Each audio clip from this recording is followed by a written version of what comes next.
Patrick Christie's Tonight. Weekdays from 9 p.m. We have let Islamist extremism into Britain, we've let it fester, and now we've let it win. Our absolutely spineless surrender merchant political top brass are rolling over while government ministers wear stab vests and quit their jobs in fear. Veteran Tory Minister Mike Freer has had death threats from Islamists, as well as an alleged arson attack on his office. The motive there has still not been established. He's standing down because he doesn't want to die. I cannot emphasise how important this is. A minister of the government is quitting his job because he doesn't want to be killed by a lunatic jihadi. And our Prime Minister has said absolutely nothing. Nothing. A spokesman for Rishi Sunak said he was saddened. Is that it? Our Prime Minister should have been out on the steps of Downing Street saying that we will not be intimidated. We will not let this continue. Enough is enough. What does he do instead? He tweets about XL bullies. Yeah, fantastic. Where's Keir Starmer on this? Well, he's conducting focus groups on how to get the Muslim vote back, so he's hardly going to come out all guns blazing, is he? Ed Davey? Well, there's no way a Liberal Democrat leader would come out and admit that his ideology has helped turn Britain into a poster nation for multicultural failure.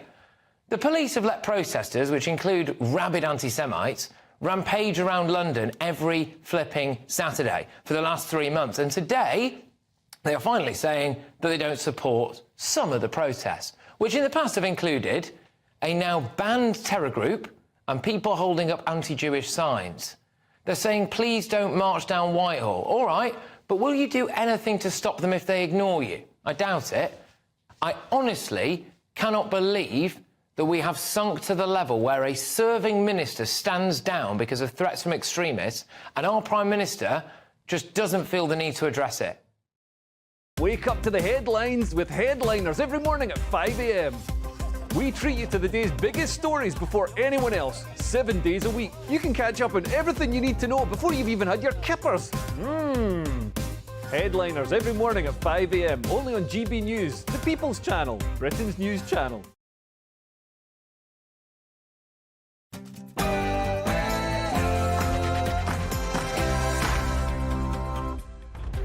Good morning, I'm Peter Andre alongside Ellie Costello, and this is Saturday Morning Live. Yeah, really good to have your company with us this morning. We have got an action-packed show for you.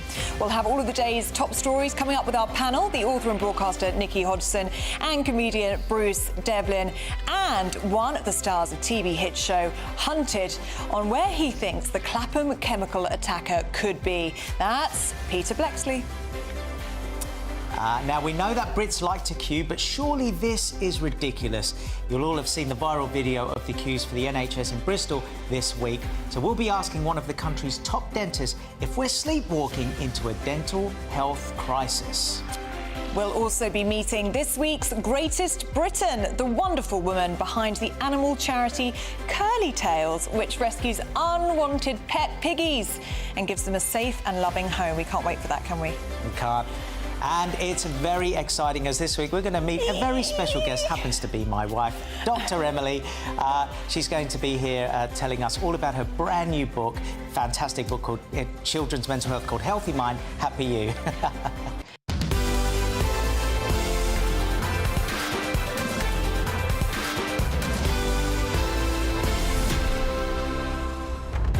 I'm so excited for that because it's already #1 on Amazon, isn't it? I know, and I got excited and I stumbled my words because I got excited. You're so excited to see your wife. Oh, it's going to be wonderful to see you both together on the sofa, so don't miss anything. But before we do anything else, Pip Thompson has all your news headlines.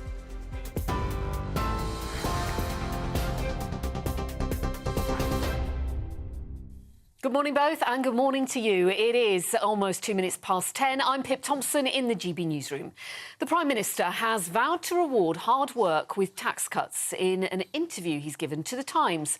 Rishi Sunak has also told critics who doubt he can turn his party's fortunes around that he is totally up for the fight. He hopes such a move ahead of the election can help balance out his party's current deficit against Labour in the latest opinion polls. Rishi Sunak's new vow to slash taxes comes after his own tax summary was revealed yesterday, showing his UK tax bill was more than £500,000 last year. His total income rose to £2.2 million. Meanwhile, Labour leader Sir Keir Starmer has told Vogue that Labour are not taking poll results for granted, saying they're prepared to fight like we are 5 points behind. The British Medical Association has offered to call off strikes later this month if NHS bosses give permission for further time for negotiations. The industrial action was announced yesterday after the BMA said the government had failed to meet the deadline to put an improved pay offer on the table. Thousands of medics plan to strike in England for 5 days from February the 24th until February the 28th. But now the Doctors' Trade Union has written to NHS leaders urging a longer time frame for pay talks to take place. Prince William has hired a former government diplomat as his private secretary. Ian Patrick also worked under the late former Liberal Democrat leader Lord Ashdown from 2002 to 2006 before joining the Foreign Office. The Prince of Wales returned to royal duties earlier this week following his father King Charles's cancer diagnosis. A man's due in court this morning accused of the attempted murder of Detective Chief Inspector John Caldwell in Northern Ireland. DCI Caldwell was seriously injured after he was shot several times in front of his son at a sports complex in Omagh in County Tyrone in February last year. He spent several weeks in intensive care. A 44-year-old man's been charged with attempted murder, directing terrorism and preparation of terrorist acts. Police are set to search the River Thames for the body of Abdul Azidi, the Clapham chemical attack suspect. Detectives now believe it is most likely that he has died and say his body may never be found. The 35-year-old was last seen on CCTV leaning over the railings of Chelsea Bridge in London, say detectives. For those watching on TV, you can see him walking across the bridge just before 11:30 on January the 31st, 4 hours after the attack in South London. The ban on pavement parking should be extended across England, according to a local council study. Wheelchair users, the elderly and parents with pushchairs are among those put at risk by having to navigate around vehicles parked on curbs. That's according to the Local Government Association. The study urges the government to recommit to the principle that the function of footways is to provide space for walking. London is the only area in England where pavement parking is banned. Travel journalist Christian Wolmar told us earlier that the government needs to take a stronger stance on the matter. I mean, I really think this is a no-brainer. I don't even understand why there's a debate about it. In fact, there has been consultation in Parliament about this a few years ago, and the results have not yet been published. The government is obviously scared of, being seen to be waging a war on the motorist. But in fact, I think they ought to be waging a battle for the pedestrians. 2 people have died after a plane crashed onto a busy highway in Florida. Smoke billowed from the accident after the plane collided with a car on a busy interstate just a few miles from its final destination on Florida's Gulf Coast. A statement from the National Transport Safety Board says the pilot radioed the Naples Airport tower requesting to make an emergency landing when its 2 turbofan engines failed. 5 people were on board the flight from Columbus, Ohio. 3 were pulled from the wreckage. For the latest stories, sign up to GB News Alerts by scanning the QR code on your screen or go to gbnews.com/alerts.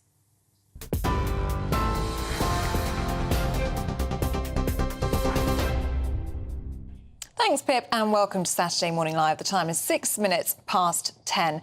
Now to our top story, and police say that the Clapham chemical attack suspect Abdul Azidi may be dead after going into the River Thames. Yeah, Azidi, who has not been seen since the 31st of January when an alkali substance was thrown over a mother and her 2 children, was last spotted walking towards the River Thames and Chelsea Bridge. Well, police revealed that Azidi was leaning over the railings before CCTV sightings stopped. Well, let's put this to former Scotland Yard detective and one of the stars of TV's Hunted, Peter Bleksley. Now, Peter, this is a major twist in the story. Everyone wants to know, is he dead? Abdul Shakur Azedi, who smuggled himself into the UK in the back of a van and then went on to create a legacy in the United Kingdom of leaving behind victims of crime, because he was convicted of sexual assault, he was convicted of indecent exposure, and of course wanted for that dreadful attack that injured so many people and still leaves a 31-year-old mother seriously injured in hospital. That worthless, vile individual is dead. He went into the River Thames and he's drowned. He's dead. Whether his body will ever be recovered will be a matter for old Father Thames, because rivers as big and as tidal as the Thames are often very slow to give up their secrets. Now, obviously, for the people that have been attacked and for their friends and family and everyone that's been involved in this, are they not going to be questioning this, saying, well, if there's no body found, how do we know he's still not out there? How do we know he's not being hidden by his family? Is it convenient for the police to say that this has happened, or...? The CCTV evidence and other evidence around the hunt for Ezedi is conclusive. And what this case actually shows, because, of course, we've been used in the last 20, 30 years of seeing images of people on CCTV or seeing crime being committed on CCTV. What this case actually shows is the importance of sometimes not seeing anything on CCTV, so not getting a sighting, which is unusual, and sometimes the public sort of struggle to grasp that a little bit. And what I mean by that is Ezedi is indisputably seen to go on to Chelsea Bridge and seen to lean over the railings, having been travelling around London for about 4 hours after the attack. And thereafter, thorough, exhaustive examination of CCTV systems at both ends of the bridge have no further sightings. So there can be only one conclusion drawn from that, and that is the cowardly, pathetic, vile Ezedi has chosen to end his own life by going into the River Thames. From your experience, what can you read from the CCTV images that we can see on our screen now? What do you take from his body language? What do you take from his demeanour? Because, as you just referenced there, his movements were very strange, weren't they, that evening? He was in North London, then he went down to Tower Bridge in East, and then he makes his way west. He doesn't seem to know where he's going. Yeah, he got the underground train up to North London and was seen in Tesco's at Caledonian Road buying what, for him, I expect, was a very much-needed bottle of water. He had a significant injury which had occurred during this corrosive substance attack. So clearly a man in considerable pain, I would have imagined. He gets an underground tube back and eventually comes out at Tower Hill, which is virtually on the north side of the River Thames, very close to the Thames. And thereafter, he walks and he crosses Westminster Bridge. He crosses Vauxhall Bridge, and finally he's seen to go on to Chelsea Bridge and, of course, not come off that. And that is because he's dead. Now, this has caused some of the conspiracy theorists to run rampant this morning after I'd said this. Some people with very little experience, if any, of police investigations and examining CCTV are suggesting ludicrous stuff like there would have been a boat waiting for him. Well, trust me, he's not sitting on a beach in the south of France with a cigar in one hand and a pina colada in the other. And nor is he bobbing around on the top of the Thames like a fluffy dumpling on top of a stew, because the river is tidal, it's dangerous. An Olympic swimmer would probably not survive the Thames in February. That's a good point. I mean, people have said that to me. They said, how do you know he didn't swim? Or, but that's a good point. I guess for a lot of people, because they're not seeing a physical body, they haven't seen that, they're questioning. Yes, but rivers, seas, oceans are sometimes very slow to give up their secrets. Yeah. In fact, there is considerable silt and debris on the bottom of the River Thames, and a clothed body could become trapped on something at the bottom and potentially never surface. Of course, for everyone concerned about this, and particularly for the victims, I hope that a body is found and that an indisputable conclusion can be met, and the conspiracy theorists can perhaps direct their anger towards the Home Office, who allowed this man to be in this country, this convicted sex offender. And maybe they could speak to the member of the clergy who was naive enough to believe that he'd converted to Christianity. OK, Peter Blexley, very good to see you this morning. Thank you very much indeed. Now, you are not going to want to miss this. The Prime Minister, Rishi Sunak, is to appear exclusively on the GB News People's Forum on Monday. It's going to be an hour-long Q&A on the issues that matter most to you. Let's hear what he has to say. Hi, Rishi Sunak here. Join me for a special GB News People's Forum Live on Monday the 12th of February. I want to hear about the issues that matter to you. For your chance to be part of the audience and to put your questions to me, scan the QR code on screen or go to gbnews.com. See you there.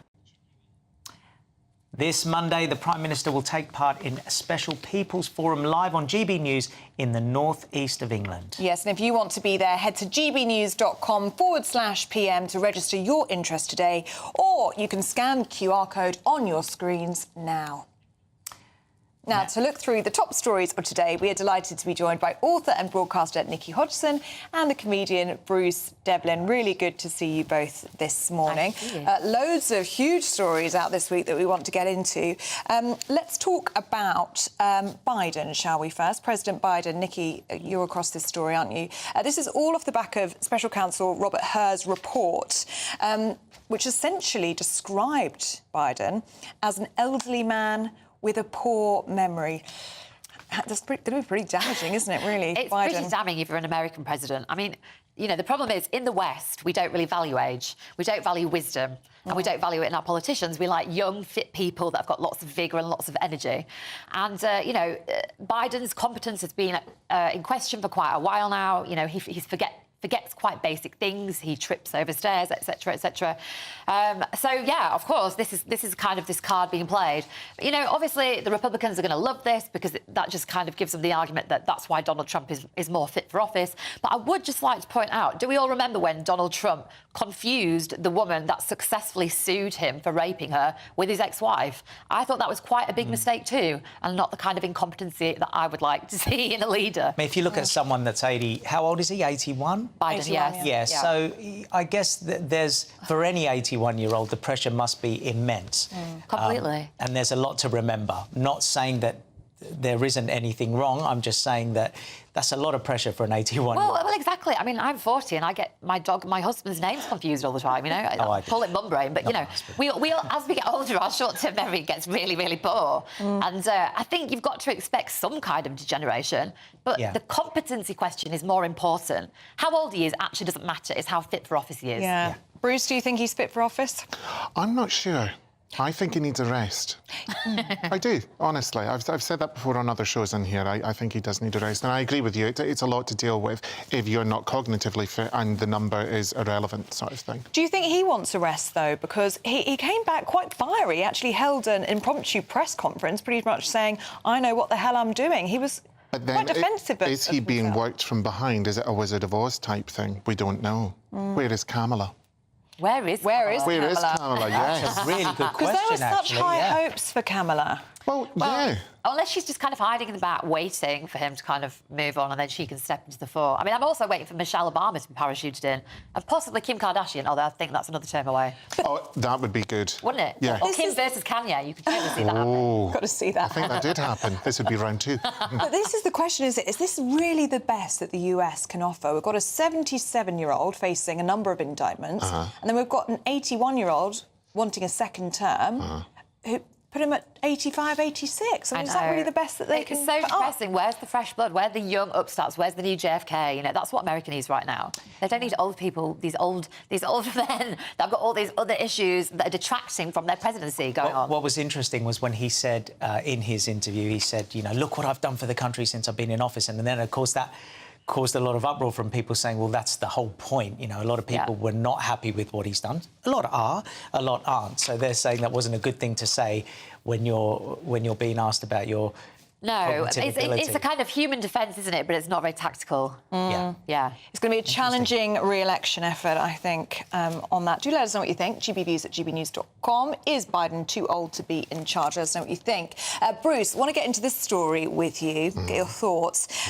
Not so head over heels is the headline in The Times. Apparently, people stopped giving Valentine's Day gifts at the 6-year mark. Which is a year before the 7-year itch, which is It's all downhill from there. I know, but it's interesting because I always kind of feel feel as though society is now hovering on fast forward. The years seem to be going in quicker. And so you've got the 7-year itch when people decide, am I going to go, you know, we're going to continue on or whatever. But we're even bringing this a year forward. So with Valentine's Day coming up, I know it's not very romantic, but people are kind of thinking, will I bother after 6 years getting you a card? Will I get you anything? Will I get you one of the lovely dine-in menus from many of the supermarkets? Oh, I love those. Do you? Yeah, that's what we're doing on Valentine's Day. Nice. I love dine in for two. Dine in Get for them two. at all major supermarkets. Get out of town. Yes. Really? Yeah. I've never heard of that Yeah, before. you get main, starter, pudding, and a bottle of wine, usually for £20. Very good. In some Very good supermarkets, value. you're getting a pack of cocktails. Really? They're in a can, though. Oh, you've done your research. No, I have. No, I mean business. Yeah, you should do that. Okay. The Yeah. thing that I would say about this is, actually, if you don't give presents to start off with, you never have to worry about it. So me What and my do you and your husband do? We just do a card. And every year he says to me a few days before, just a card, right? And I go, yeah, just Yeah. a card. Now, he's We good. never get in He's trouble. good. It always He's a works. smart man. You Yeah. buy the card or do you make the card? No, I always buy it. You buy it, I've got okay. no artistic skills. Well, making would be cute. It'd be like a 7-year-old had drawn it, and then that would be weird. Our local co-ops What do you got do? great cards. What do you do? What do you do for Emily? See, before I say that, can I just ask, do you think it's because of the fact that, you know, like you said, things are speeding up, Yeah. right? So Christmas is here, all of a sudden everyone's spending on that. You know, there's a financial crisis. Yeah. Then comes Valentine's Day so quick afterwards and you're like, oh, we've got to spend again. Do you think that's got something to do with it?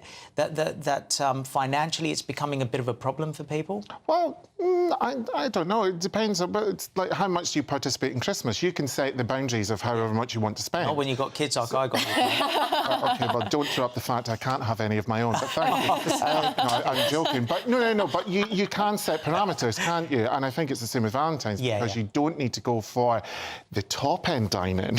You could maybe do one of the budget ones. The one thing I would say, though, is that the Victorians invented Valentine's Day. Did and they? they were the ones that were obsessed with sending cards. And if you didn't like somebody, you could send them a vinegar Valentine, which was a naughty, rude message to tell them to go away. I love that. And Rimmel, the makeup company, was one of the first manufacturers of Valentine's cards, and they made scented cards, which was just kind of really beautiful. So the reason I'm Nikki, saying you're this... across the Well, I've written a details. book So on about it. it, so I do know a bit about it. So I should be able to talk about it. But the reason I'm telling you is because cards were always the tradition, it wasn't presents. So presents is a new thing. So actually, if you just do the card, that's the old-fashioned way. Is it swalk sealed with a loving kiss and you spray your cologne and you spray your perfume? Is that a thing? I think it was like a thing like 1986, maybe not Okay, now. I'm too young. Yeah. I need to address now. Tell me what you do asked for me, Emily. Because you asked me, and it was rudely abrupt. No, don't worry. The reason was because I haven't done You're anything just trying to do yet. your job, and I'm just asking you personal questions. Because I haven't done anything yet. I was thinking I need to get out of this combo quick. Oh, So I that's see. the first thing. I'm going to sort something. When is it again? Wednesday. The 14th, The 14th, Wednesday. yeah, of course I know And you've that. got Pancake Day Tuesday. It's a busy week, guys. Very Cards busy. ahoy. Yeah, busy. you've got kids. You need to be across that. But the second thing was Glad I'm here. I forgot what the first... No, that's it. That's it. I So haven't you done need to, anything. so let me I'm tell you gonna what you need to get- do. yeah. You need to head to a supermarket. Yeah. I'd suggest this weekend. You need to get pancake ingredients Right. and then a card for Emily. But don't get her flowers from the supermarket. Get her But some this nice thing for ones from the two florist. people that you're talking about from the Dine in for supermarket, 'cause two. I've got kids, and we can't just say to the kids, "Can you leave?" So will they do it? Buy for more. 8? Get them to be the Or 8? waiters. Waitresses, that would be cute. That would be. They can come in and That serve is you. a really good idea. They'll It's enjoy a bit that. slave labour, though, isn't it? No, I think that's great. We used to do that for my Not parents. when it's your own children, apparently. Sorry. Slave labour is only other people's children. Yeah, right. Yeah, it's the least they can do. You raise them. That the is least a really good. You've given them everything. Yeah. Listen. Yeah, listen up. You're going to be very busy waiters and waitresses on Wednesday evening. Nikki and Bruce, we'll have to leave it there, I'm afraid. That was lots of Thank fun. you, guys. And we've got you in the next hour as well. Thank you very much Thank you. indeed.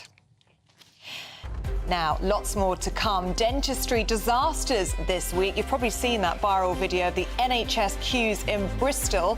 We're going to be talking about that. How have we got to this point? We're going to be asking that to a dentist. Absolutely crazy. Yes. Plus, we'll sit down and meet this week's greatest Britain and hear about their work rehabilitating micro pigs, which are not so micro, by the way. We need to talk about that. Not sure how micro they are. We'll No, see. they can actually be huge. We wanted one in the studio, but we were told they're actually really big Yeah, in real which life. is weird. Health and safety issue. This is Saturday Morning Live on GB News, Britain's news channel.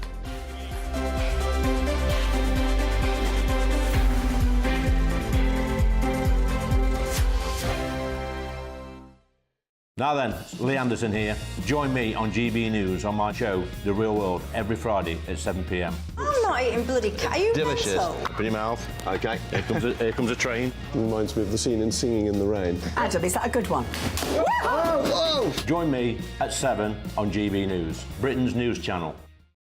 GB News Breakfast.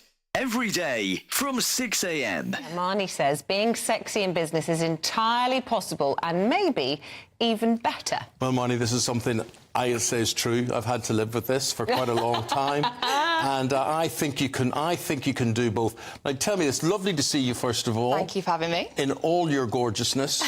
And you're telling me that that often is regarded as something derogatory or something to hold you back. Is that right? It's just this really unfair thing, this really unfair narrative that women can't do both. Even men can do it, as you know, Eamon. You can do it. You can do it all.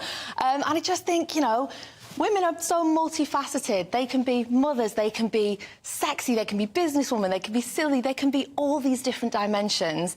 And this press push that we have to limit ourselves to one category is just unfair. But do you think that is where some people may be wrong-footed or go wrong to underestimate you? Exactly. There is that saying, disarm with charm. So, you know, that there is that idea that people do look at someone who cares about how they look, who's perhaps a bit feminine, and underestimate them. But hopefully I've proved that wasn't the case in the boardroom. And thank goodness for Karen Brady. She's definitely upped the glam stakes on the show. And if anybody can prove that you can be sexy and successful in business, I suppose it's her, really. But where do you think most of the criticism comes from? Because I have to say, hard to believe, but when I was younger, I certainly got a bit of this at my old employer, being told that I had to dress a certain way, not to be too sexy, which I found hugely I would just point out you were told this by women. I was told this by a female boss who didn't like me wearing zips on the back of my dress. Not just me, but some of the other presenters there. And I took such offence. I felt like she thought that I was some sort of, I don't know what.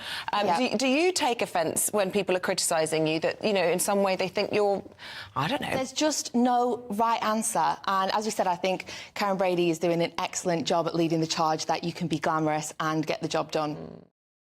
GB News, unlike other broadcasters, isn't obsessed with the London-Westminster bubble. We think there's a nation beyond the M25, and that's why we talk about the issues that matter across the land. Join me on State of the Nation, 8 to 9 o'clock, Monday to Thursday, on GB News. Daisy's listening, and you should too.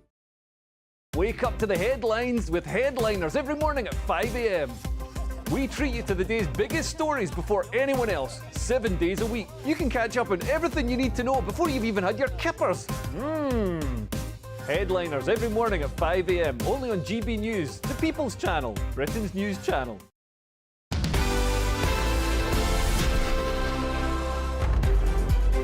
Welcome back to Saturday Morning Live. Really good to have your company this morning. Now, this week, we are sure that you have seen this viral video and images of queues in Bristol for a dentist. Absolutely unbelievable. Some people actually got there at 5 o'clock in the morning, would you believe? It's like going to a concert. Well, the government has announced that dentists who set up practice in areas of England with poor access to NHS care will be offered a £20,000 bonus. Yes, the government also say that dentists who take on new patients and teeth cleaning in schools will be financially rewarded. Is this an industry that's in decay? Well, joining us in the studio now is dentist and king of celebrity smiles, Dr. Richard Marks. How are you? Lovely to see you.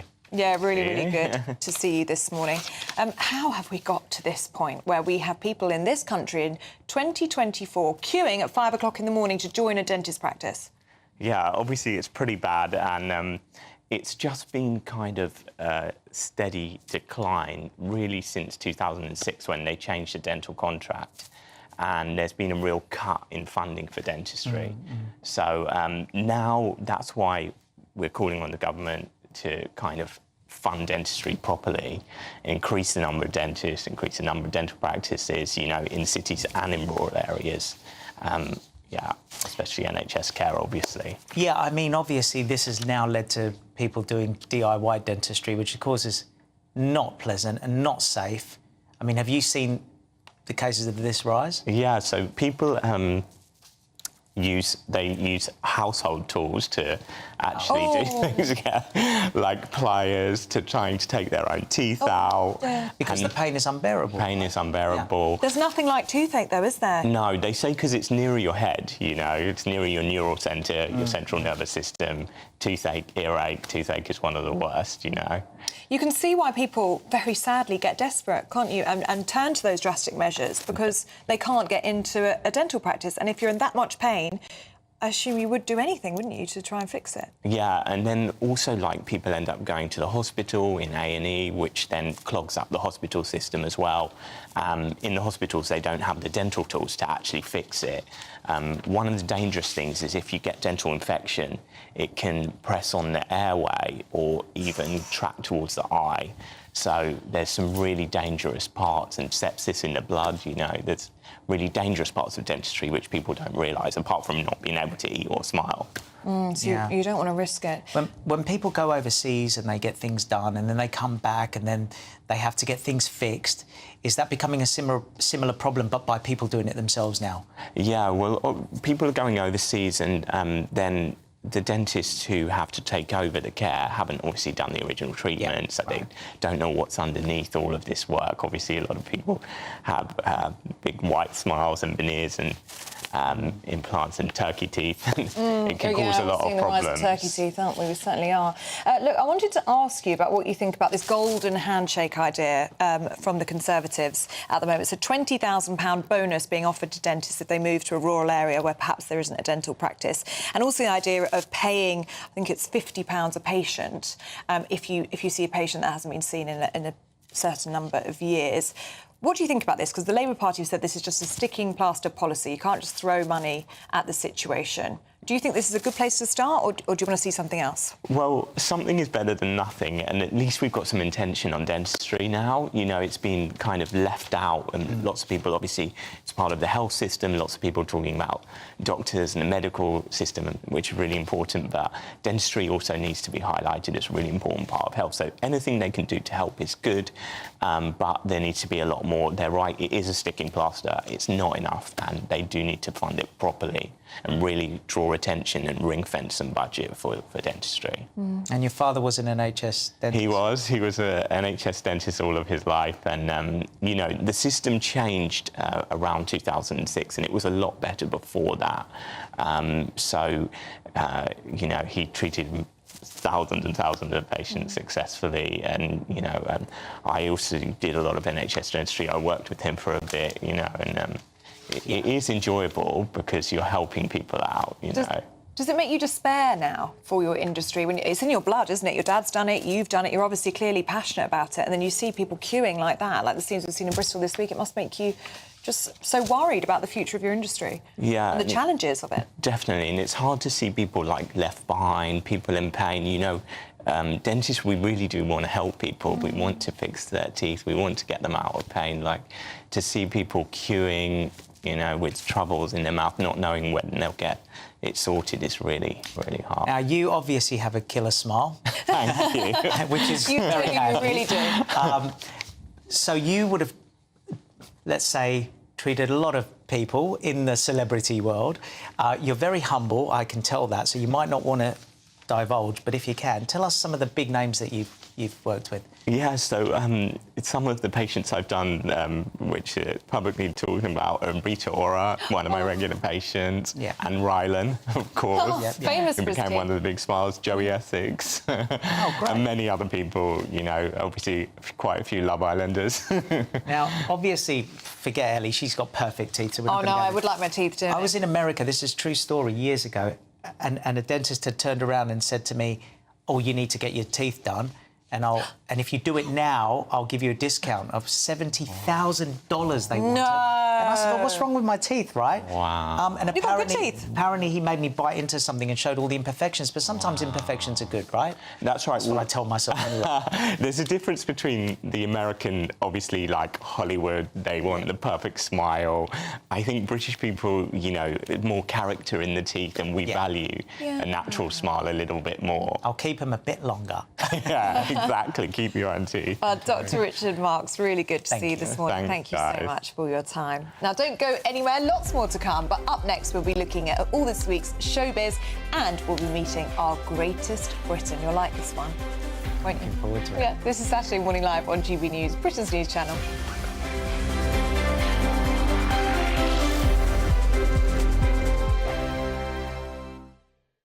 Wake up to the headlines with Headliners every morning at 5 a.m. We treat you to the day's biggest stories before anyone else, 7 days a week. You can catch up on everything you need to know before you've even had your kippers. Headliners every morning at 5 a.m. only on GB News, the People's Channel, Britain's news channel. Good afternoon, Britain. Weekdays from midday.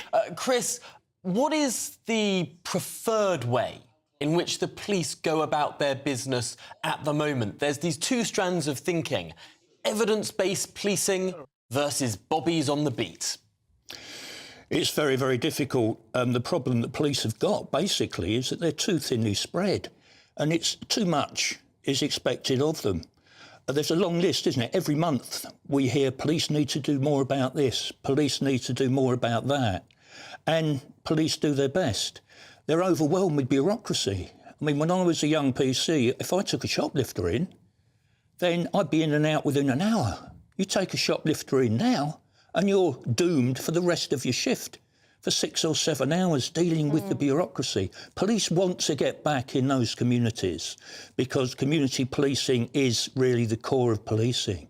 But such are the demands on their time at the moment, and the bureaucracy, and the fact that they are struggling now to retain experienced officers.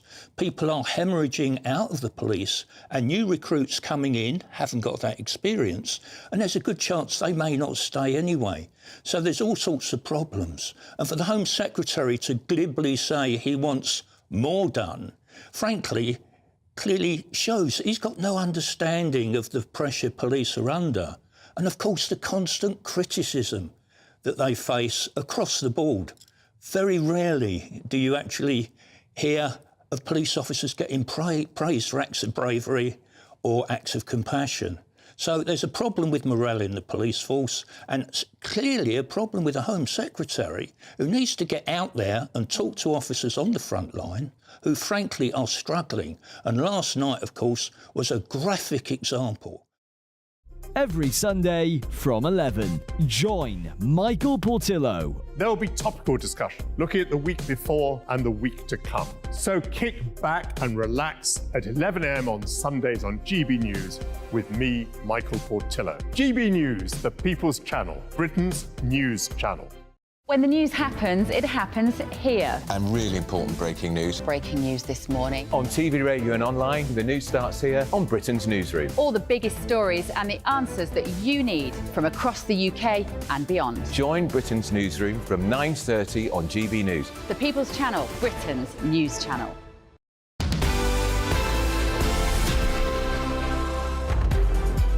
Welcome back to Saturday Morning Live. The time is 10:35 exactly. Yes, and we want to see what you guys have been writing in. Thank you, by the way. We've had loads and loads and loads Lovely of messages. Let's start with Azidi now. Phil here says, really enjoying the show today, guys. Peter Blexley is my favourite ex-copper. He talks such common sense and tells the public just like it is. Ellie looks stunning in that green dress this morning. Thanks, Phil. Thanks, Phil. Thanks, Phil. And you look lovely in your green suit. No, That's the line that he just forgot to include there. Maureen says, Ellie, look amazing this morning. Thank you, Maureen. I hope this has nothing to do with Stephen calling you Little Bo Peep the other day. That did happen, actually. You always look amazing, hair up or down. You do look nice today. Now, I'll let you in on a secret. I'm going to a wedding this afternoon. That's why my hair's up. Are you finally getting married? No, not me. This is it? Not me. Did he propose? Unfortunately, I've still got a long way to go. We're getting married in 2025. That wasn't a hint or anything. But my friend is getting married today. Sian, it's her wedding day. Yeah, well, you look and amazing. I'm racing to the church after this. That is why my hair is like that. Thank you, Pete. Now, just about Azidi. So hopefully, Andy says here, hopefully the chemical attacker is dead. I hope he really suffered in pain. He's saved us taxpayers' money. Good riddance to bad rubbish. But of course, people are asking the question, like Nikki here, for example, how can the lack of him being seen on CCTV prove that he didn't get in a car on Chelsea Bridge, which is it's an interesting It's a valid point. question, yeah, and I think we should put these to Peter Blexley, who's going to be speaking to us again at about 11 o'clock. Sharon says, I find it hard to believe that the bridges in London have no CCTV coverage. Yeah. And I do understand what you're saying. I think London is one of the most covered cities in terms of CCTV, and that there is no footage of him actually entering the water. And let's not forget, for the victims, if they are not sure that he is not around anymore, how do they fear that he's not going to turn around and do it again? Yeah. And Margaret here says, please can you confirm if Peter's suit is green? I think it is, but my daughter says it's not. Well, I think we are representing Kermit the Frog today. We're a frog family So today. we're a frog family, so it's definitely green, but it's a kind of a... What is it? I would say bottle green. Bottle. You said Ferrari green. You're getting all fancy over there. I was trying to be posh. Right, now it's time for your weekly dose of showbiz news. Very excited because we're going to be talking about the Super Bowl. Our showbiz journalist, Ellie Phillips, is in the studio. She's very radiant. She looks fantastic. Welcome to Saturday Morning Live. How are you feeling, more importantly? I'm tired. Yeah, we've got a kicking baby now, so I've been up quite a bit through the night. Decided to practice like kickboxing between like midnight and 4 a.m. So training from now. Exactly. Football on your hands, Love that. maybe. But this will help me for tonight because, like you said, it's the Super Bowl, which is late in the UK. So obviously over in America, it's in Vegas this year. But over in the UK, it kicks off at 11:30 p.m. And the bit that I'm interested in is the halftime show, and that doesn't start till like 1 a.m. Usher. So I'll be getting company. Usher. What a legend. So Usher, Yeah. people who don't know, he started out singing when he was 9 years old, born in Tennessee. Since then, he's now 45. He sold 8 million records worldwide. Yeah. He's got 8 Grammys. He's had 4 US #1s, which is like mega. He's doing the halftime show. It's not actually the first time he's done it. So he appeared with the Black Eyed Peas back in 2011 when they went on. He was a guest. But now it's his time to shine. He's taking centre stage and he's teased that he will have guests. Now, we're thinking Little John's going to be there. We're thinking Ludacris because they're on his iconic track. Yeah, we're also thinking potentially Alicia Keys and maybe randomly Justin Bieber. Well, he discovered Justin Bieber Yeah. initially. Now, I'm not making this about me, but I have met Usher a few times in the past, and he's actually a really, really lovely guy. And I used to love his music way back in the day, before people remember. I mean, we're talking early 90s, late 80s. Now, Usher said that he had been inspired by Michael Jackson because ever since Michael Jackson did the Super Bowl, that changed Super Bowl halftime forever because the whole world watched that and got them into the Super Bowl. Absolutely. And the interesting thing about the halftime show is, so the Super Bowl is the most watched show in America, but more people tune in for the halftime show than the actual game itself. So last year, 121 million people watched Rihanna reveal her second pregnancy when she performed at it. And they expect similar numbers for this year because it's about that. But as well as Usher, we've obviously got Taylor Swift's going to be there, which is what everyone is obsessed with. Now, tell us about this if people aren't familiar, because she has totally revitalised the NFL. Not that it needed it, but all these people have never even been interested in American football suddenly are. And it's really nice. So it's the Swiftie effect. So she's dating a guy called Travis Kelce, and he plays for one of the teams who's in the final tonight, in the Super Bowl final. And since she goes to all of his games, people are watching just to see Taylor Swift get involved. But what a lot of people have found is that more so women, young girls, daughters are now watching NFL with their fathers and getting involved in it. And then the fathers are like, let's put a Taylor Swift soundtrack together, and it's kind of bonding a lot of people.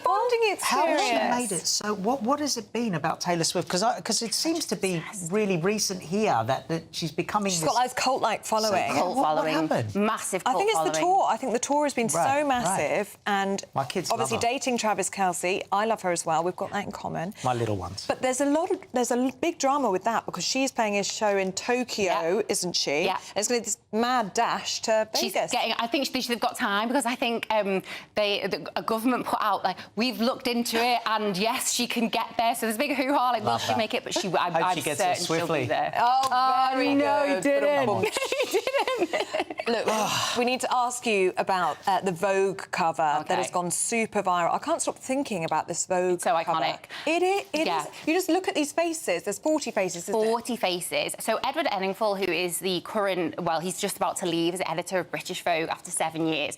This is the cover shoot. 40 stars who actually all got, it's not Photoshop, they all got together in New York for this photo shoot. The problem with it is, it's called the Legendary issue. It's his final issue. And he's saying that these are Vogue icons because they've all at one point, been on the cover. The issue is that he also says that they change the fabric of society, and that's how he chose them. And you've got people like Oprah Winfrey, amazing. You've got Serena Jane Williams. Fonda. But then people are like, well, how did you get the Nepo babies in there? So you've got Kaya Gerber, who is the daughter of Cindy Crawford. Cindy Crawford, ultimate supermodel. And you've also got Lila Moss, who's the daughter of Kate Moss. And people are like, yeah, the originals, absolutely, but these younger ones, to say that they've changed the fabric of society, are their mums in it as well? Their mums are in it as well. Oh, that's quite weird, actually. Yeah.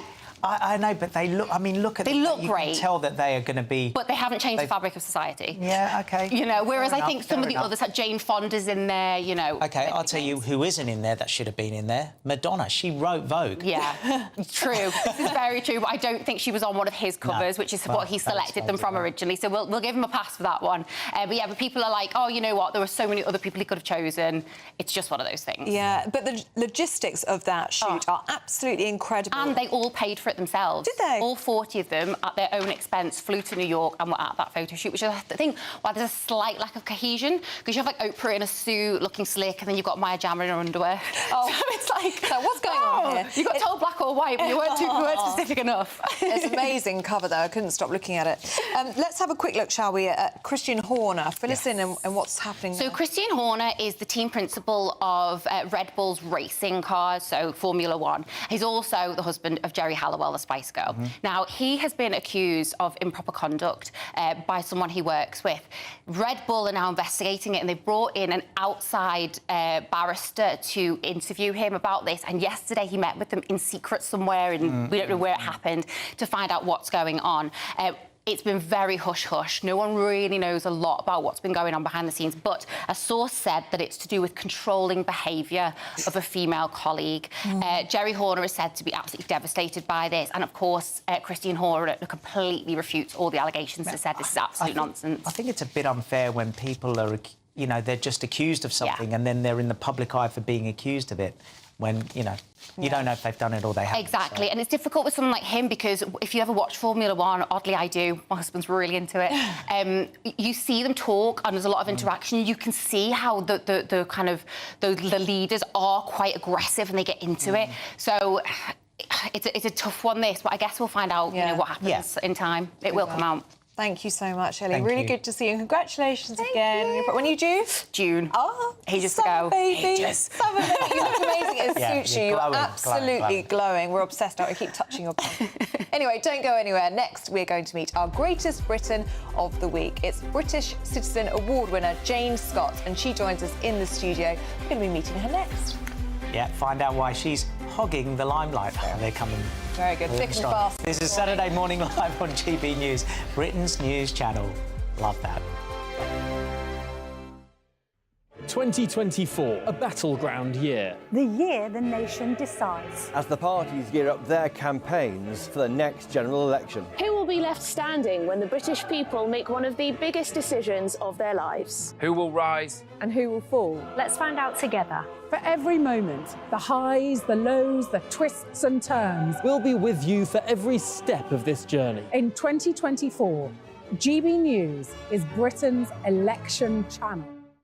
Martin Daubney, weekdays from 3 p.m. Welcome to the show. Superb stuff, great footage. So you're right in the thick of it there. What's the mood on the ground? Well, I've left there now. I've actually now come to that EU Council summit that I was talking about. It's still pretty chaotic. The entire city of Brussels has been completely clogged with these tractors, sort of three abreast in most of the roads across the city. The people of Brussels aren't particularly happy. I mean, this is sort of reminiscent for some people of the Just Stop Oil protests, you know, people gluing themselves. People are unable to get to hospital appointments, and there's a lot of upset about the destruction that's happening on the streets of Brussels today. But on the other side, there's also the protests, which the farmers are saying that EU green laws simply are not able to fit with what they need to do to keep their businesses going. And just before the protests happened, we saw the European Commission actually make some concessions to the farmers' protests. And this is on the demands that were put on them to set aside somewhere in the region of 5% of their land for regrowing for biodiversity. A lot of the farmers have said that's not possible, and the European Commission has said that they can delay that coming in. So they have won a small concession with these protests. And Jack, there's a feeling as well, a huge dissatisfaction that the European Union has managed to find 50 billion euros in aid to send to Ukraine, and yet farmers in particular are on the receiving end of net zero targets, taxation on diesel and endless red tape. So many farmers, Jack, saying they're measuring ditches to see if they have to drain them or not. There are minimum requirements on the width of battery hen enclosures, endless endless red tape. As Jeremy Clarkson pointed out in Clarkson's farm in Britain, they've simply had enough and they're shouting, Ursula von der Leyen, we are here. I think the most exciting bit for me is talking to people. People who I think are ignored often by the major news channels. We're going to give news they want to hear. There's a voice there that needs to be heard. I think there's a chance here for a diversity of opinion to be expressed, which you don't find elsewhere. It's really exciting. We don't hold back. We're free to say how decisions that are taken here affect us all around the country. Only on GB News, the People's Channel, Britain's news channel.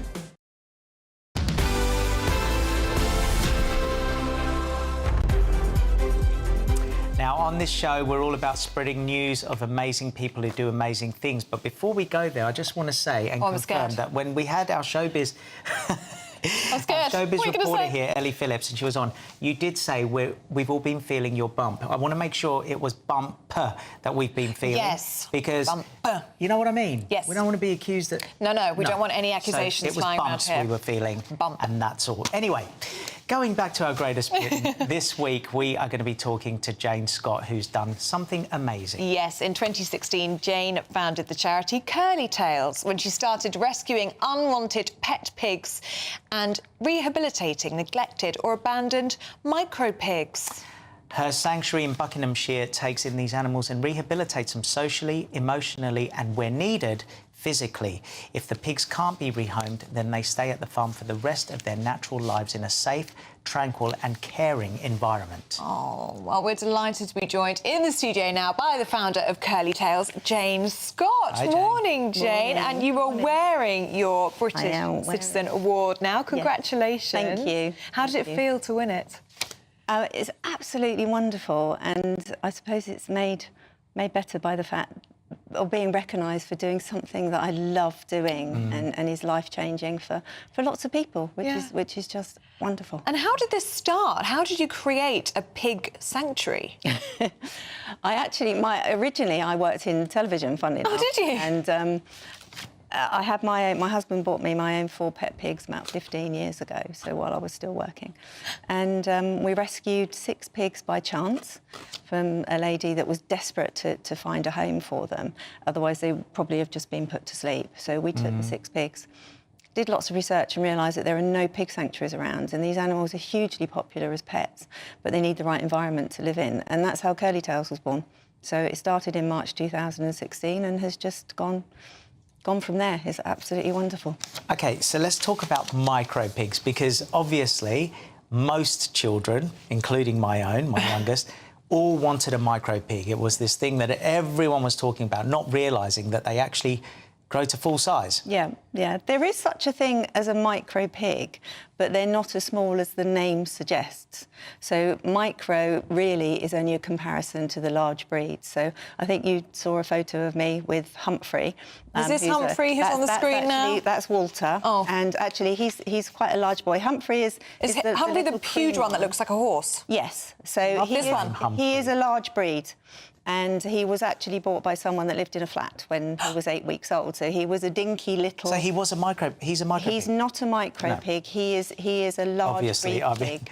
For those on radio, just go with me on that. Just go with me on that. The picture of me looking down at that little pig, that is Teddy. He is a micro pig. So micro pigs can get to be around sort of 100 and 150 kilos, whereas the larger breeds can be anything up to... Humphrey weighs about 350 kilos. So do you think they were selling... When people try to sell micro pigs to families, do you think it was they were giving them the impression that they will always stay very, very small? I don't know that, but the impression that is given is if you're going to buy a dog and you want to buy a puppy, you're going to see lovely little cute pictures of puppies. Yeah. And the same with pigs. You're going to see pictures and have interaction with babies. And as I always say to the children that come and visit, you didn't come out of your mum's tummy that size. You grow and micro pigs grow. So micro pig is only a class of pig. It's not a breed of pig. What are pigs like as creatures? I can't say I've spent a lot of time with them. They're very cute. They're incredibly intelligent. They're really sentient animals.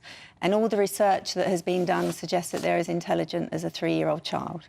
So they dream and have emotions and feelings and memories, and they grieve and mourn if they lose their bodies. Elephants? Yeah, so they have huge connections with people, and that's one of the foundations of the sanctuary is actually building on those connections and their intellect to help people in turn. So part of Curly Tails is rehabilitating piggies, and we were saying earlier you rehabilitate them socially and emotionally. Yeah. How do you rehabilitate a pig emotionally? It's something that takes a very long time. It can take years and years and years, and I suppose the only comparison I can put it is towards maybe a child that has suffered early childhood trauma. Working with them will help to show that actually they don't have to be a victim. They can actually move on and enjoy their lives. And some of these pigs, not all of them, the one that you can see now is Teddy. He was skin hanging on bone when we rescued him, and he was struggling to walk and everything else. So you can see he's here, and the rehabilitation is... And he's trotting along with him. If you're listening on the radio. Showing him that actually we can build trust bonds together and that he is in a safe place and that he can enjoy life. So there is such a thing as like a sad pig or a traumatised pig. Yeah. We did try to... Oh, sorry, I was going to say, pigs can actually die from broken hearts. Really? Yeah, they give up like people do. I was going to say, we really tried today, didn't we, to get... to bring a pig on the show. We were desperate for a pig. We really tried. Desperate. But apparently they can get really, really big, and there was no way of logistically doing it. Well, you wouldn't have a studio if I brought Humphrey in. Really? He's a gentle giant. He's enormous. He came to us as a baby. He is absolutely huge, and people look at him and go, oh, my days. But he would be in here going, this is fantastic, what's going on? And he'd be into absolutely everything. And Jane, just before we let you go, what does the future hold? Where is Curly Tails going next? Curly Tails just keeps growing and growing and blossoming, which is wonderful. So we work alongside the animals, so obviously our animal rescue and welfare is hugely important, but also helping humankind is hugely important, which is obviously what the recognition was about. So we work with the animals to educate people, certainly for mental health and well-being, and for people to get connections, and also to understand their self-worth and value, and to show everyone that everyone has something to offer in life, and it just works there the way that it works. So it's a slightly outside the box, sort of educational centre, but it's just wonderful. We just want to keep going, and leave a legacy behind so that it can carry on. Certainly after I'm gone. It's brilliant. Well, it certainly sounds like one of a kind. It's a unique endeavour, but really wonderful work that you do. So congratulations on your award. Thank you very much. Well deserved. And thank you for joining us today. And it was great to see all those pigs running around, wasn't it? That's what you want on a Saturday morning. Very, very cute. Yeah? Do stay with us. We've got lots more to come in the next hour. We've got all of our top stories, of course, but we're also going to be talking to a visionary florist and, of course, Pete's wonderful wife, Dr. Emily. She's going to be joining us live in the studio. Yes. This is Saturday Morning Live on GB News, Britain's news channel. I wonder if she'll...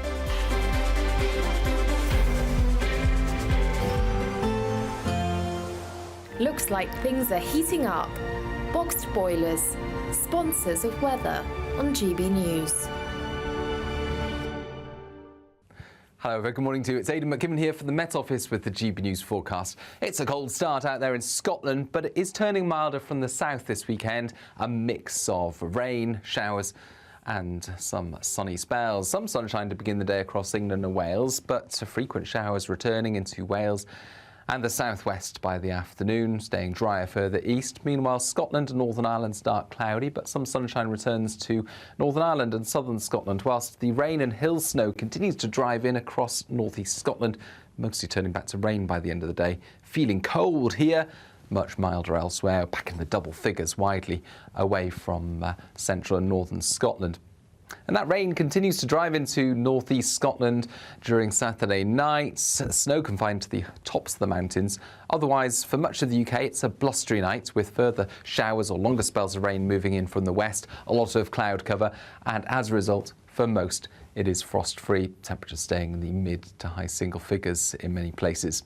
We start off Sunday with a lot of cloud, some mist patches around as well. Driest towards the east, some showers feeding in from the west. But as the day goes on, actually, an increased chance of the cloud breaking and at least some brighter interludes coming through. But always there'll be outbreaks of rain and showers feeding in from the west, drier to the east and mild across the board. Mid to high single figures in the north, 11 or 12 in the south. That warm feeling inside from Boxed Boilers, sponsors of weather on GB News.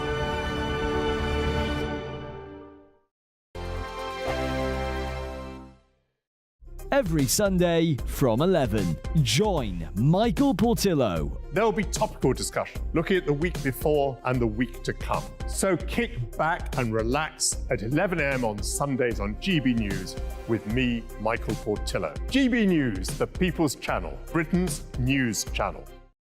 Your weekend starts here with Friday Night Live with me, Mark Dolan, 8 till 9 on GB News. Big stories, big guests and big laughs as we get you ready for a cracking weekend. That's Friday Night Live with Mark Dolan. Fridays 8 till 9 on GB News. Bring your own drinks. The admission's free. Britain's newsroom, weekday mornings from 9:30. When you listen to Nigel Farage's assessment there, do you feel that maybe this is as good as it was going to get, given that we had the pandemic and it was inevitably always going to be a bit of a mixed bag? Well, I think it's a bit of a poor excuse from Nigel there that they haven't done it properly. The facts are, Nigel, that it's not worked. It's not going to work. Yes, we will rejoin. I mean, are we better off for it? Are they... Can I jump in there, Charlie? We're going to rejoin under which government? Because Labour aren't going to do that, unless you don't think... But I mean, it's going to be unavoidable not to join, because I think it's getting worse and worse for us. I mean, let me just say this. Are the NHS better because we're out of Europe? No, they're not, because they're not employing more staff. Is the building trade better off? No. Is travelling abroad or to the EU or staying in the EU, are we better off? No. Are we better off because foods rise because of the EU? No. Are we better off with imports and export? No, because they're taking longer. The overall result is that we're not better off. The killer point here is 57% of the public would now vote to remain. 33% would leave. Surely that's the telling point. It depends on the pollster, Charlie, because we were talking to a very good pollster earlier who said there's no enthusiasm for any change in a year. Maybe 10 years, they might be thinking about it. Belinda de Lucy, let's bring you in. I'm sure you want to react to what Charlie said. I mean, who would have thought that the UK wanting to run its own affairs and making our politicians more accountable would be so revolutionary? EU Parliament voted a majority to get rid of the vetoes, the last remaining scraps of democracy that the EU had. Now, luckily for EU citizens at the moment, you know, it means a treaty change to actually go forward. But that is the mood. The ever closer union. We have dodged a federalised, globalist, international, power-gobbling, anti-democratic organisation, and that's worth more than a few trade and travel perks for a few wealthy people in this country. Hear, hear. Belinda de Lucy, Charlie Mullins, great to see you both. I'm Andrew Doyle. Join me at 7 o'clock every Sunday night for Free Speech Nation, the show where I tackle the week's biggest stories in politics and current affairs with the help of my 2 comedian panellists and a variety of special guests. Free Speech Nation, Sunday nights from 7 on GB News, the People's Channel, Britain's news channel.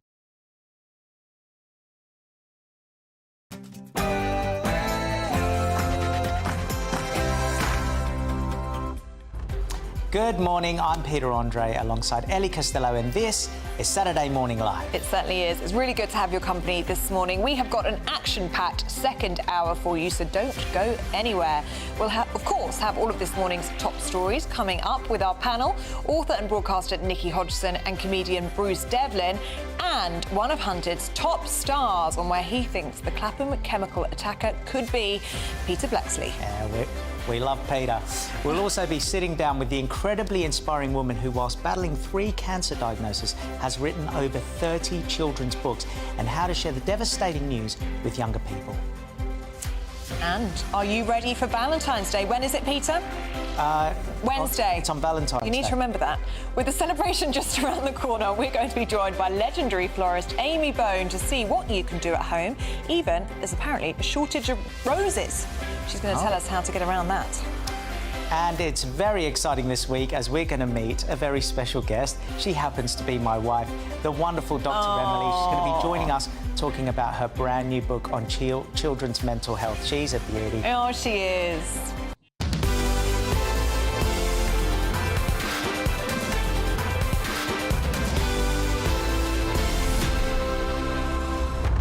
I'm so excited to meet your wife. I think you're going to be so cute I'm excited. together. I think you guys are going to get on really Do well. you? Yeah. We've chatted on the phone and she was lovely, so I can only imagine what she's like in person. And she's a beauty as well.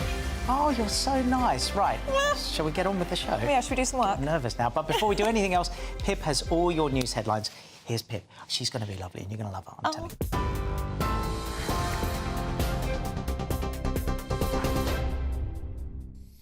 Good morning. Thanks very much, Pete. It's just after 11 o'clock. I'm Pip Thompson in the GB newsroom.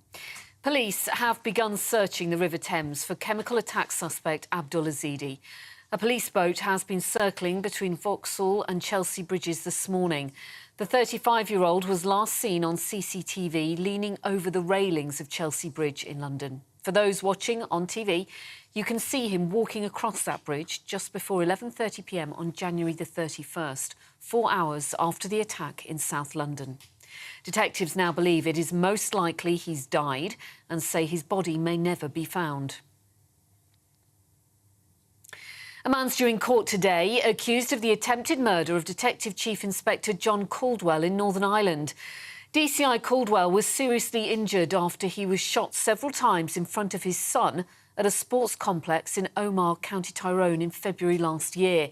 He spent several weeks in intensive care. A 44-year-old man's been charged with attempted murder, directing terrorism and preparation of terrorist acts. 2 people have died after a plane crashed onto a busy highway in Florida. Smoke billowed from the accident after the plane collided with a car on a busy interstate, just a few miles from its final destination on Florida's Gulf Coast. A statement from the National Transport Safety Board says the pilot radioed the Naples airport tower, requesting to make an emergency landing when its 2 turbofan engines failed. 5 people were on board the flight from Columbus, Ohio. 3 were pulled from the wreckage. The Prime Minister has vowed to reward hard work with tax cuts in an interview he's given to The Times. Rishi Sunak also told critics who doubt he can turn his party's fortunes around that he's totally up for the fight. He hopes such a move ahead of the election can help balance out his party's current deficit against Labour in the latest opinion polls. The Prime Minister's new vow to slash taxes comes after it was revealed yesterday that his UK tax bill was more than £500,000 last year. His total income rose to £2.2 million. Meanwhile, Labour leader Sir Keir Starmer has told Vogue that Labour are not taking poll results for granted, saying they're prepared to fight like we are 5 points behind. The British Medical Association has offered to call off strikes later this month if NHS bosses give permission for further time for negotiations. The industrial action was announced yesterday after the BMA said the government had failed to meet the deadline to put an improved pay offer on the table. Thousands of medics plan to strike in England for 5 days from February the 24th until February the 28th. But now the Doctors' Trade Union has written to NHS leaders urging a longer time frame for pay talks to take place. Prince William has hired a former government diplomat as his private secretary. Ian Patrick also worked under the late former Lib Dem leader Lord Paddy Ashdown from 2002 to 2006 before joining the Foreign Office. The Prince of Wales returned to royal duties earlier this week following his father King Charles's cancer diagnosis. The ban on pavement parking should be extended across England, according to a local council study. Wheelchair users, the elderly and parents with pushchairs are among those put at risk by having to navigate around vehicles parked on curbs. That's according to the local government association. The study is urging the government to recommit to the principle that the function of footways is to provide space for walking. London is the only area in England where pavement parking is banned.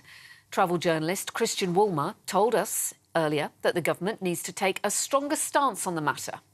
I mean, I really think this is a no-brainer. I don't even understand why there's a debate about it. In fact, there has been consultation in Parliament about this a few years ago, and the results have not yet been published. The government is obviously scared of, being seen to be waging a war on the motorist. But in fact, I think they ought to be waging a battle for the pedestrians.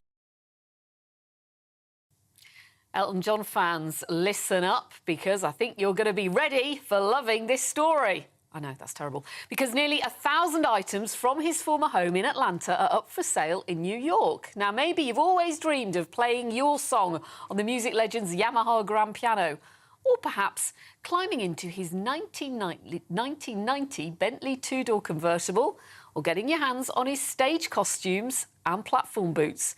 The Christie's auction takes place later this month, and it is set to bring in more than £7 million. For the latest stories, sign up to GB News Alerts by scanning the QR code on your screen or go to gbnews.com/alerts. Now it's back to Ellie and Pete.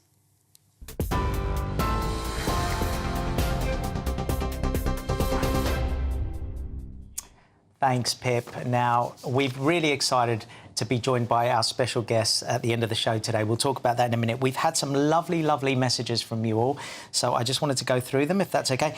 Caroline, talking about curly tails. Yes. Saying, about time someone is recognised, awarded for rescuing, helping animals. If I had it my way, I'd award all the sanctuary carers the best human beings on the planet. And just for anyone that wanted information on curly tails, it's curlytails.org. Go and visit. Yeah, and you can go and visit and see the piggies, but you do have to book, so it's curlytails.org. Teddy in the middle. I know. Piggy in the middle. Piggy in the middle. No, but it would have been... It would have been good. It's a shame. But there's still time. Maybe another show. We can have the another pigs show. in the studio. That would be good, wouldn't it? And we're also talking about the crisis in NHS dentistry, of course. Margaret says, I don't really know why all these people are queuing for a dentist appointment. We saw those viral videos this week of people queuing in Bristol. She says the difference between having an NHS dentist and a private one is very little in terms of cost, apparently. Let's go to David, who says, talking about the show, he says, superb show as always. Thank you, David. Pay you later. Top notch. Thank you for brightening up an otherwise dreary Saturday. Yeah. I love David. Oh, that's what we're trying to do, David, so thank you. Thank and you, finally, Peter, not you, but another Peter says, oh, no, he says about you as well. Peter says Peter on GB News is a breath of fresh air. And we have great chemistry, apparently. The show is now my go-to show on the weekends. Well, thank you very much, Peter and David. Peter. Very, very nice. And Peter. just to say that your amazing wife, Emily, yes, or Dr. Emily, as I should say, is going to be joining us very shortly to talk about her new book, Healthy Mind, Healthy You, How to Take Care of Your Mental Health. I can't wait for that. And how to make sure her Valentine Day is special. Yes. We'll be sitting down with them at 11:40 and I can't wait. So... Now to our top story this morning, and police say that Clapham chemical attack suspect Abdul Azidi may be dead after going into the River Thames. Azidi, who has not been seen since the 31st of January when an alkali substance was thrown over a mother and her two children, was last spotted walking towards the River Thames and Chelsea Bridge. Well, police revealed that Azidi was leaning over the railings before CCTV sightings stopped. Well, we want to put this to former Scotland Yard detective and one of Hunter's top stars. And let me just say, a man that does not mince his words, and he can tell us where he thinks the Clapham chemical attacker is. We're talking about Peter Blexley. How are you, Peter? Very well. I just need to point out I left Channel 4's Hunted show some time ago. And it ain't what it used to be. But you're being hunted because everyone wants you on their show. So that's why we brought it up. It was a bit of a... I get it. That didn't work too well to get... No. Well, we didn't get it. Let's carry on. So this is the thing, isn't it? Many people are saying, and we've even had emails in today, Peter, saying, from Sharon, I find it hard to believe that bridges in London have no CCTV coverage. And Nikki says, how can the lack of him being seen on CCTV prove that he didn't just get in a car on Chelsea Bridge or hop onto a boat? And this is what we're seeing a lot of this morning, aren't we, Peter, on social media? People saying, well, if there's no body and there's no CCTV, how do we know he's dead? And I can understand people's concerns and why they're asking those questions. Let me debunk one myth, if I may. There is not blanket coverage of CCTV throughout London. Yes, there's a lot of it. Yes, there are millions of cameras. But you ask any streetwise drug dealer where the blind spots are, and they'll know exactly where they are, so they can go and do their drug dealing out of the sight of cameras. So it doesn't cover every square inch of the city. With regards to the point that I discussed earlier about a non-sighting being relevant, What the police will have done is also monitor traffic that was on the bridge at around about the time that Azedi was seen leaning over there, and they will, of course, be able to monitor boat traffic. And it's entirely improbable that, like Azedi, as if he was some kind of James Bond type character, leapt into a speeding boat and was spirited away. He went in the Thames and he's dead. But I guess for the victims, you know, unless they see a body or unless they see any footage, they're going to be thinking, what if he's still out there? What if he does it again? I mean, they need closure.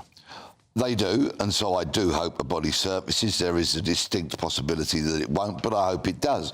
Moreover, I am really disappointed that he's dead, because what I would have wanted is him to be arrested, charged and put in front of a court of law to answer for his cowardly actions. That would have delivered justice. But unfortunately, his death means that he joins a lengthening list of cowardly criminals like Harold Shipman and Fred West, who can't do the time. They do commit the cowardly crime, but can't do the time, so they end their own lives. A very unsatisfactory ending. Okay, Peter Blexley, thank you very much. Really good to see you this morning. And just to bring you up to date, we have just had breaking news in the past few minutes that police have now begun searching an area of the River Thames in central London for the body of Abdel Azedi. A police boat is circling between Vauxhall and Chelsea bridges this morning. So, of course, we'll bring you up to date if we have any updates on that search. Well, there's still plenty of time for you to grab your chance to win £18,000 cash in our Great British giveaway. Here's all the details you need to enter. This is your chance to win £18,000 cash in our very latest Great British giveaway.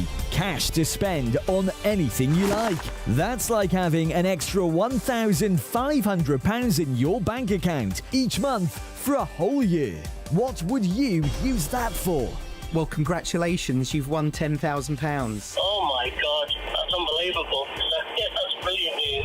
For another chance to win £18,000 in tax-free cash, text GBWIN to 84902. Text costs £2 plus one standard network rate message. Or post your name and number to GB02 PO Box 8690, Derby DE1 9TT. UK only. Entrance must be 18 or over. Lines close at 5 p.m. on Friday, the 23rd of February. Good luck.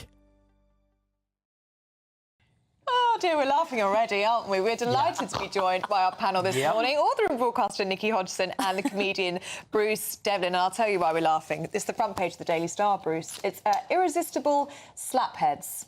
Yes, so this is basically saying that women look for... So we're out, by the way. Apparently, those that don't have hair are more gifted at giving a horizontal refreshment, shall we say. Right. Yes. Oh, is that the detail? Apparently Wow. so, according to the Star. So you can imagine highbrow and scientific. Please be more specific. Just that, they were saying that, well, you're not keen on men with hair. Do you know what? My husband's bald and it's fantastic. He's got a beautiful shaped head as well. Oh, all the men I've ever dated that have had hair, I've made them shave it off. I refuse to date them. Oh, so you're one of these women? Should we leave now? I think we should leave now.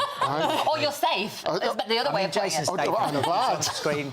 Guys on radio, you can't see. Jason looks good, though. Jason does. Jason does look good. Does wear it well. What do you think, Ellie? No, I can't relate to this at all. No. My other half has a very good head of hair, and if he didn't, I'd want him to get it fixed. We're staying back in now, Bruce. We're back in, mate. Would you get a transplant if you needed one? If I needed one, yeah I would. Is your hair all your own? Is your head all your own? Is your hair all your own? My dad. You've got a great head of hair. Everyone asks me if I dye it all the time, and because my dad's 91 this year, and half his hair's still black. Really? Wow. He's got all his hair, so I it's in take the it as a bit of a genes. compliment. Well, it's not in his genes at all. It's on his head. I knew you were going to do that. There he goes. There he goes. I wanted you up to go. So there we go. No, but the thing is, mine's really grey. But you look amazing. Great distinguished. Well, so they say. Yeah. Is yours all your own? Yeah.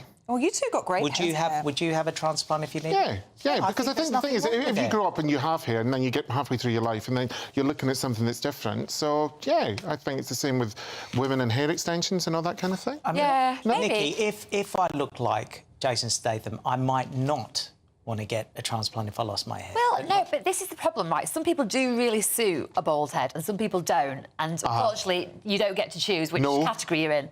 But there are things you can do to improve your appearance if you're bald and you don't like your face, I guess. Like washing? Like washing. Yeah. And you can do, like, those jaw exercises. You know? Do they work? Yes, you can buy these objects on bought Amazon. it. $4.99. Yes, you see them on Instagram. Can I just tell you, I bought one and Emily goes, what are you doing with this toy? They do work. Or you can just go to Face Gym or something like Face Gym. So it was a jaw trainer with a thing, but it looked... It's a thing. Do they work? I know all about them. I said, what? All men have them secretly in their bathroom cabinets. Do they work?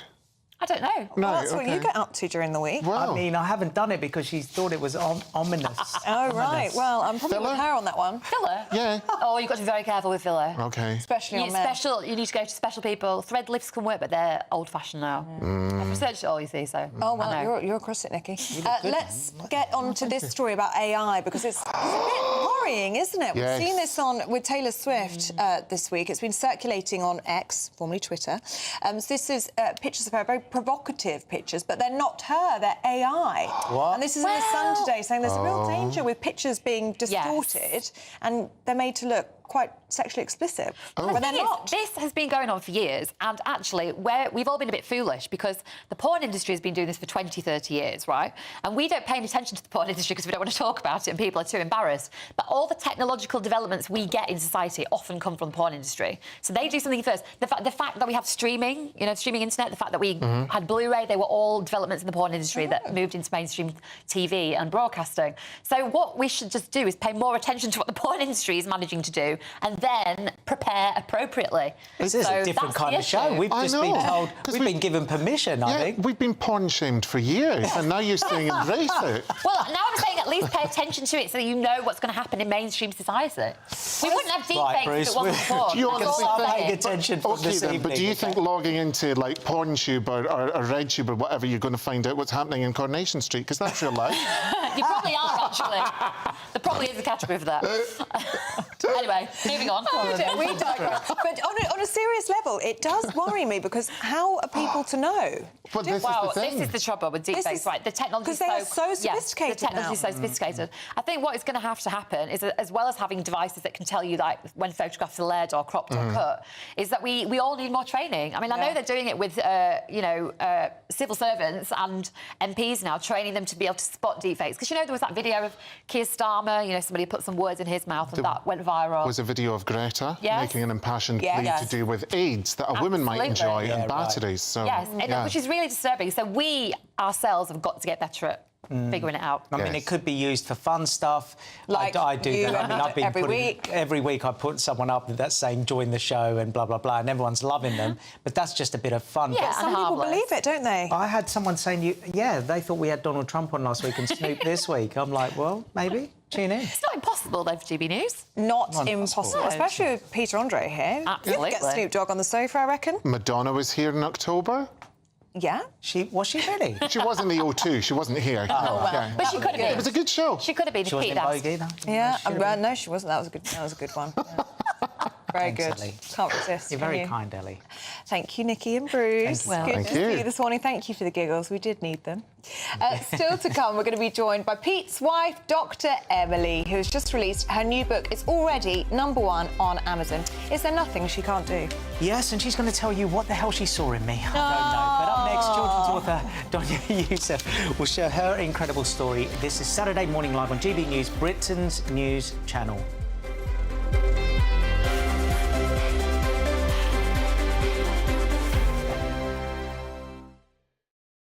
I think the most exciting bit for me is talking to people. People who I think are ignored often by the major news channels. We're going to give news they want to hear. There's a voice there that needs to be heard. I think there's a chance here for a diversity of opinion to be expressed, which you don't find elsewhere. It's really exciting. We don't hold back. We're free to say how decisions that are taken here affect us all around the country. Only on GB News, the People's Channel, Britain's news channel. Good afternoon, Britain. Weekdays from midday. Elon Musk has announced that the first patients to receive a groundbreaking brain implant from Neuralink is recovering well. This is all a bit odd. The product, called Telepathy, uses a robot to surgically place a computer chip in a region of the brain that controls movement. Yes, Elon Musk says that the first goal is to enable people to control a phone or a computer just by thinking. He says that initial tests show promising signs of brain activity, meaning that patients with paralysis could one day overcome their conditions. Not sure about this one. Joining us to discuss this breakthrough is applied futurist Tom Cheesewright. Tom, this sounds, well, slightly terrifying. I certainly think a lot of people will be thinking this is something out of a sci-fi horror rather than reality. But this is a technology that's been a long time coming. We've been developing direct brain-computer interfaces for a long time, mostly for the sort of therapeutic reasons that are the initial goal, at least, of Elon Musk's Neuralink, to allow people who are perhaps quadriplegic to have direct control via their brains of initially a smartphone and maybe ultimately artificial limbs or a wheelchair. It does seem fascinating how quickly this technology is moving on. I saw demonstrations perhaps a year or two ago of people playing a very simple Pong game just by thinking, moving sort of one line on a screen up and down. This seems like potentially there has been a breakthrough that means far more complex things can be controlled just by thinking. Well, there's lots of different aspects to this technology. The initial attempts to interface with the brain used actually quite thick prongs almost that went into the brain, and they were quite solid, and so if the brain moved, they could potentially cause damage. I'm Christopher Hope. And I'm Gloria Di Piero, bringing you PMQ's Live here on GB News. Every Wednesday, we'll bring you live coverage of Prime Minister's questions when Rishi Sunak and Sir Keir Starmer go head-to-head in the House of Commons. We'll be asking our viewers and listeners to submit the questions that they would like to put to the Prime Minister, and we'll put that to our panel of top politicians in our Westminster studio. That's PMQ's Live here on GB News, Britain's election channel.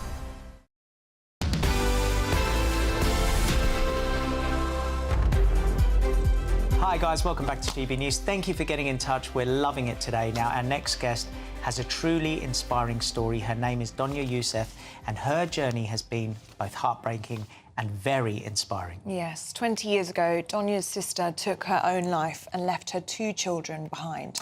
Some years later, Donya was visited in her dream by her sister, who said she should make a change and not be sad anymore.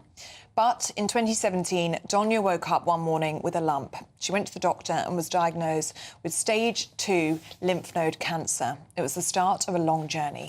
Since Donya's initial diagnosis, the cancer has spread to other regions, and this amazing lady continues in her battle. Yes, turning pain and trauma into power and inspiration, Donya began writing and has so far released over 30 children's books. They aim to help young mothers struggling or not knowing how to tell their children that they have cancer. Yeah, we're delighted to be joined now in the studio by the lovely Donya Youssef. Donya, love to see you. I mean, you have done some amazing things. Thank you. It's quite unbelievable with what you've been through and all the things that you're doing. So just take us through them. Oh, yeah, obviously back in 2017, got diagnosed with cancer, had a little 18-month-old baby and a 3-year-old. So it's the last thing on my mind. Obviously with cancer diagnosis, it really pulls on the mental string. So it was emotional. You kind of live from kind of day to day. Some days I was living from hour to hour. And I was angry because my kids and my baby, like, she was young. But I adapted this strength. And obviously, since my sister had taken her life, it was like, and I got that message through from her in the dream, I had to really, really, just adapt my mindset. And I wanted to find an outlet. So I started writing, and it was like the creative outlet, which I found, which really, really helped me. And it was just keeping those vibrations high, surrounding yourself with really positive people. And I think because I've faced death on a few occasions, it was like, OK, setting up this or doing this or that, it's not a problem because I've been in the worst situation. So you adapt better skills, you learn compassion, empathy, and you're totally fearless. So I set up my book publishing company, which was born from me writing in the chemo ward. Wow. Came Amazon bestseller within 48 hours in the category. And then I got the buzz for writing, and I was like, great. So, yeah, I went on to, I think, 32 books I published, and they're all inspired by a trauma where I want to turn that pain into sort of power and inspiration to help others. Donna, you are absolutely incredible. It's really amazing listening to you and you being able to draw on that inner strength somewhere, whether that's your sister being with you or the anger that you felt at your diagnosis, but something has really, really spurred you on to just do the most incredible things. Oh, thank you. With these 32 books, where did that idea come from? Because I know that a lot of it is about younger mothers perhaps struggling to talk to their children about their cancer diagnosis. Was that something that you experienced yourself and you wanted to help others? Yeah. So when I got put into remission the first time round with the cancer, I felt like I had to give back. There were a lot more younger mums than me, and they had children, and they were really struggling just to speak up about it. So I felt like I was the mummy of the group. And when I got in remission, it was like my thanks to give back. And so I reached, I mean, charities, got a lot of charities involved. And, yeah, it was like each day it feels like it's not even real. Like, so you do all these amazing things. You've turned such a negative into a positive, but I can see a lot of pain. And I can see a lot of pain clearly because losing your sister and having to deal with this. How do you keep that strength and to be able to just fight through it? Because it's unbelievable. I mean, you have your days, but I think because I've put it into such positive stuff and I'm doing now everything that I really love, and I've been given like a second chance in life. So I help with mental health, and I've helped a lot of people with books as well. So giving them a platform to share their stories as well. And a lot of my books are now in motion with feature films, animation movies with A-list stars attached. So I just feel like I'm living a dream right now. It's little Donya's just like... Well, there are other things that are happening. This one you might not know about, but it's very exciting news for you, Donya.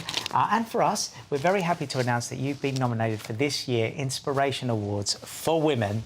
Oh, my goodness. Amazing. There you go. So and you deserve that. Yeah, you absolutely do. This will officially be announced on Monday, but we wanted to let you know on the programme today. And this is what they say about you. They say that you are being honoured because your work as a powerhouse, as an inspirational woman whose mission in life is helping and supporting others and demystifying cancer for children. So massive, massive congratulations to you. That is just the best news, the most well-deserved news. You have won an Inspiration Awards for Women. How does that feel? Oh, my God. I'm a bit speechless right now, but... Wow, you deserve it. You really do. And, you know, for people that don't know, we talked about the cancer, and I hope you don't mind me bringing this up again, but how many different types of cancer have you been through and treatments? I mean... A lot. I have had a double mastectomy. It was reconstructed from my stomach. I had my lymph nodes removed. I had to have my tubes and ovaries removed because of the oestrogen was fueling my cancer, and I'm a BRCA2 carrier. It came back, unfortunately, a couple of years after in my colon. So I had 3 tumours in my colon. One was malignant. They removed that. Got diagnosed with skin cancer in December, just gone. Unbelievable. So I've had my first bout of chemo. But after the chemo, like, my skin was, like, amazing. So you look amazing. I love your positivity. But, you know, the reason I asked you all that is because everything else that you're achieving is amazing. But on top of everything, you're a mother. And this is the most hardest and most rewarding job, and to go through all this and be a strong mother is just testament to you. Donya, it's been such an honour to meet you. You are incredible. Oh, thank you. Keep doing what you're doing. You are helping so many families up and down the country. The books are available online. On Amazon worldwide. Find it on Amazon. Yeah, do read them if you've got young children. They look absolutely wonderful. And thank you so much for coming into the studio. It's been an absolute honour to meet you. Yeah, it was really nice, actually. Lots more to come on the show today, and a very special guest is up next. I wonder who that could be. Yeah, I wonder who that could be. Perhaps Dr. Emily? Perhaps your wife? That'd be nice. This is Saturday morning on GBNews.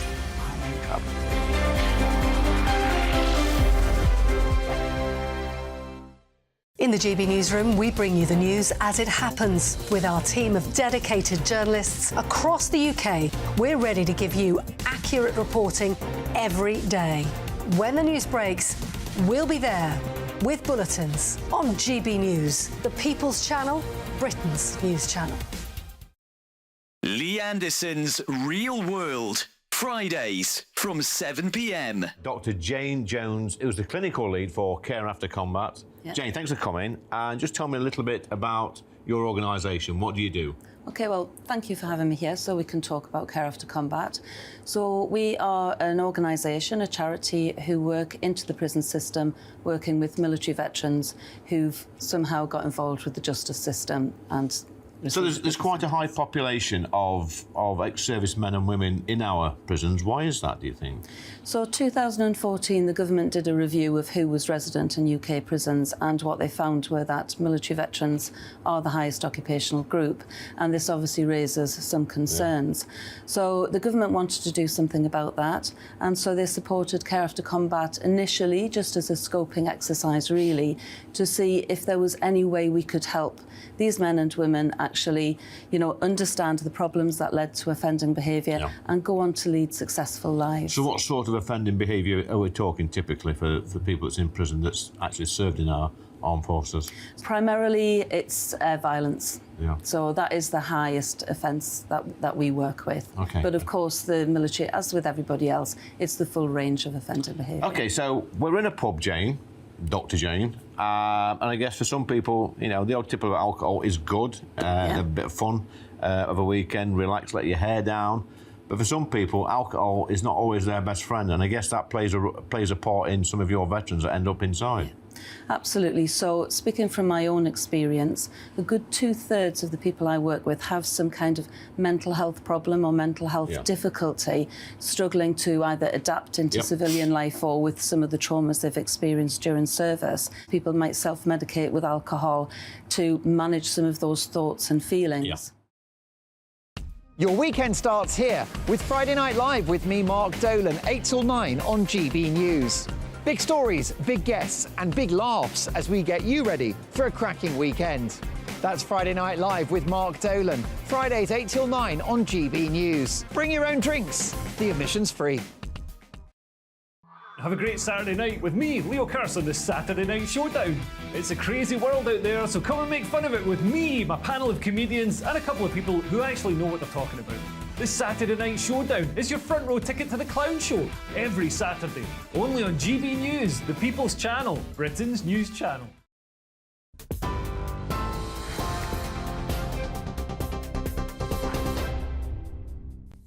Welcome back. It is 11:34 to be precise. I'm Pip Thompson. Good morning in the GB Newsroom.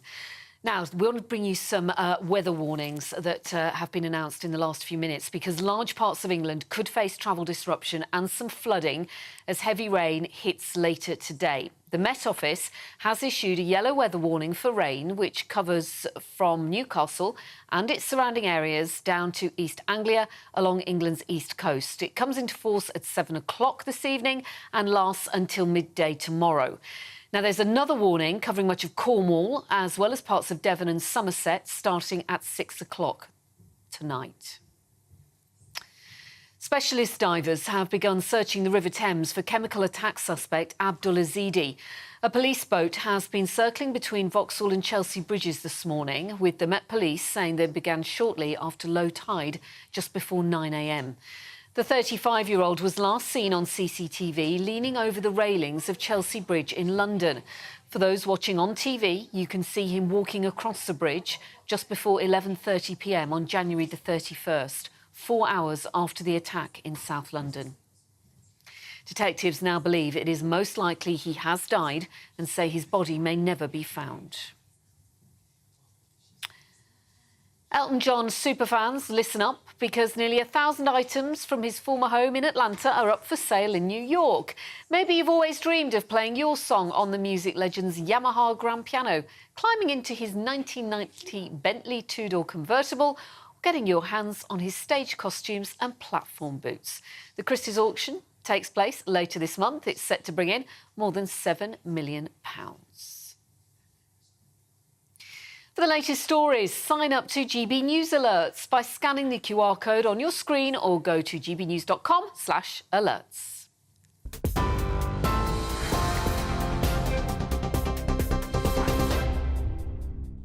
Welcome back to Saturday Morning Live. Thanks, Pip. Right, so we've been getting messages in, which we're really happy about, Loads obviously. of lovely emails, thank you. Yeah, now, Peter here says, another Peter, by the way, Lots of Peters. am I missing something? They keep saying the video shows the attacker on the bridge, but the video shows the attacker turning left away from the bridge and not even stepping on it. I wish we had Peter Blexley here to answer. I know, we need Peter Blexley back in the studio, but according to the police, Abdulazidi was last seen at 23:27 on Chelsea Bridge, and he was never seen leaving the bridge area. So that's according to the police, and we do know that they are starting to search the River Thames this morning. So, of course, we'll bring you up to date if anything comes up from that search. We've also been talking about boldness this morning, because one of the papers today is saying that that's what women look for in a man. A bald head, apparently, makes them a better lover, apparently.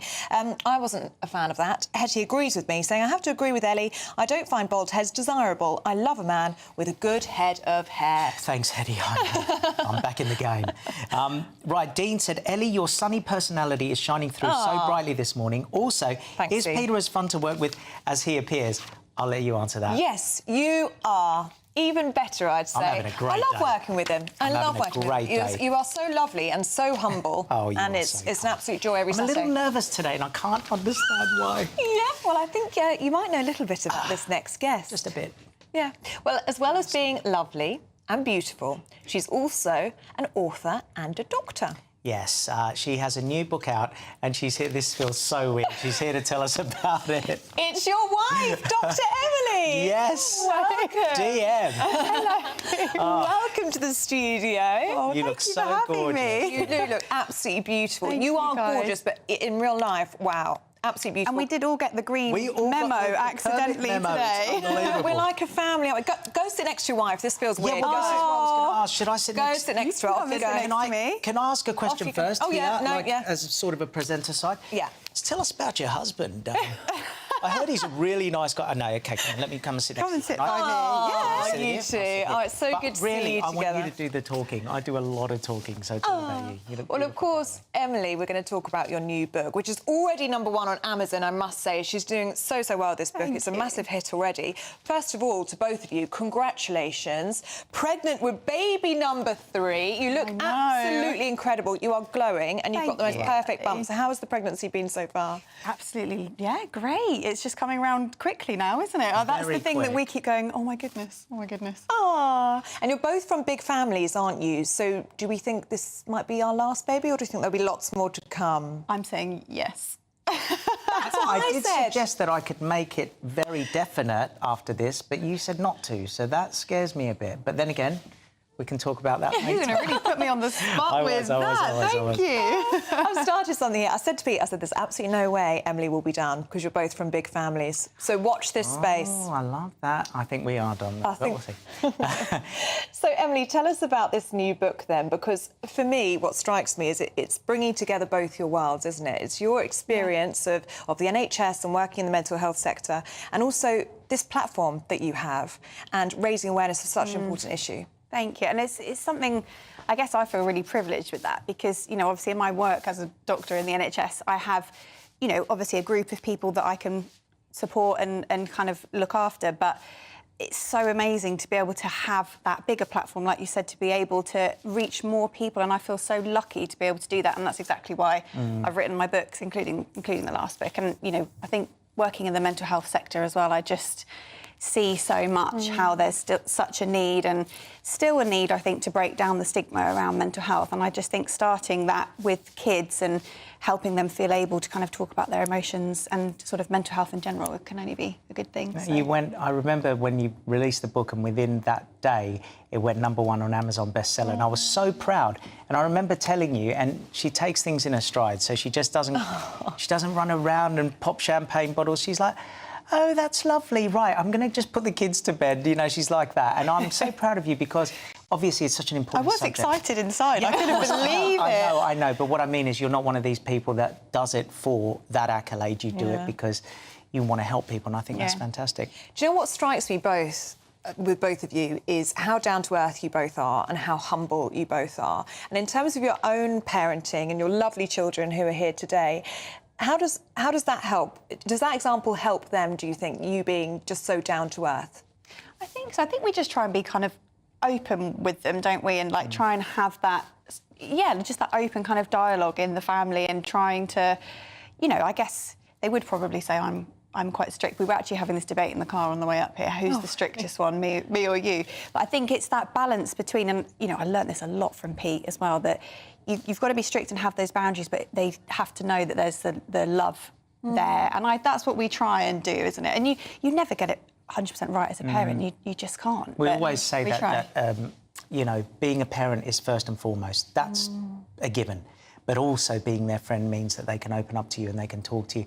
Now, Junior, my eldest, he kind of is a bit disappointed in my parenting now because I was so strict with him, so strict. And then with the other two, I'm not, that's the youngest two, I'm not that strict. It's always the way, though, isn't it? As each child came along, I became less and less strict. So, but you are strict, but in a very, very, very good way with iPhones, iPads, things like that. iPhones, I don't think they're ever going to get, according to you. One day. Well, I wanted to ask you, because in the book you talk a lot about body image. Yeah. And that is a real issue in terms of children's mental health, isn't it? And, you have a very young daughter, Millie, who is just 10 years old, and, of course, Princess as well.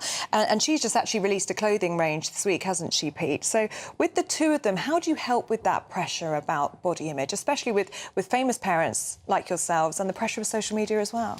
Yeah, the social media thing is a really tricky thing, isn't it, that I think parents now are just having to learn to deal with, because I've got absolutely no experience myself. It just wasn't around when I was a teenager, so that's something we're kind of learning every day how to kind of cope with. But the body image side of things, I just try and be really positive with all the kids about their strengths that are in all areas, and I always try not to focus too much on their appearance. Obviously we say, oh, you look lovely today, or that's oh, your hair looks beautiful, but I always try and say to them, oh, you're really kind, or, oh, gosh, that's such a good piece of homework you've done, or I'm really proud of you, I saw how hard you tried at that today. So I really try hard to praise them for things other than physical appearance, so that they, I guess, value all aspects of themselves and not just their appearance, because there's a big pressure, I think, isn't there, on boys and girls to look a certain way, whether that's their body size or shape or their facial features, anything, isn't it? And I always try and make sure that they know that there's more important things about them than the way that they look. 100% made me a much better parent. Aww. I've learned so much. No, I have. I've learned so much from her because she's got a way that's amazing. There's things that were instilled in us as kids and strict things that I've tried to implement on the kids, but some things that I used to believe in, I'm like, I don't agree with that now. Let kids be kids, and, things have changed, but you've helped me with that, so thank you. You two are the most wonderful team. It's so lovely to see you together. You are such a wonderful team. Look, there are going to be people watching and listening today who say, oh, mental health didn't exist like this when I was growing up. Kids didn't have mental health issues when I was growing up. What's happening now? It's all made up. What do you say to those people? I mean, I think it's partly an awareness, isn't it? It's partly that we know more about it now. Exactly. We're talking about it more. We recognise, what the potential symptoms might be. And I think people, even though I think we're not quite there yet, I think people are more able to perhaps talk about it than they used to be. So which to me is a good thing.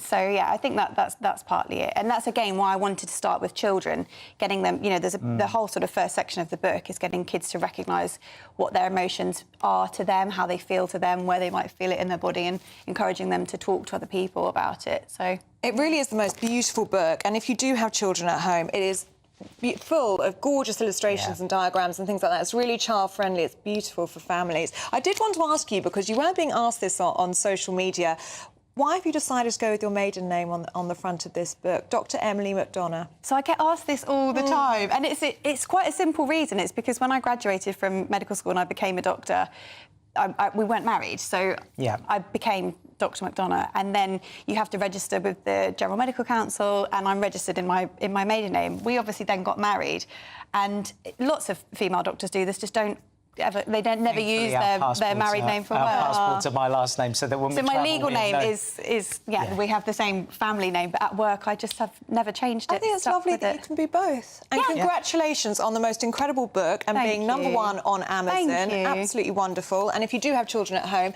it's called Healthy Mind, Happy You, How to Take Care of Your Mental Health. Emily, wonderful to meet you finally. Nice to meet you as well, You two Ellie. are so beautiful together, and have a lovely Valentine's Day on Wednesday. I've reminded Pete. Oh, you have? Oh, good. No, I knew, obviously. You're going to do your lovely Dining for Two, Pete. Of course, aren't you? Of course I am. I'm just... We'll talk about that. Yes. We've got a I've florist coming everything in next, planned. Emily. You'll be glad to know, so I'll get you set up. Do stay with us, though. Still to come, we're going to be joined by the legendary florist, Amy Byrne. We're going to be talking all things floral ahead of Valentine's Day, and she may give Pete some tips. This is Saturday Morning Live on GB News, Britain's News Channel.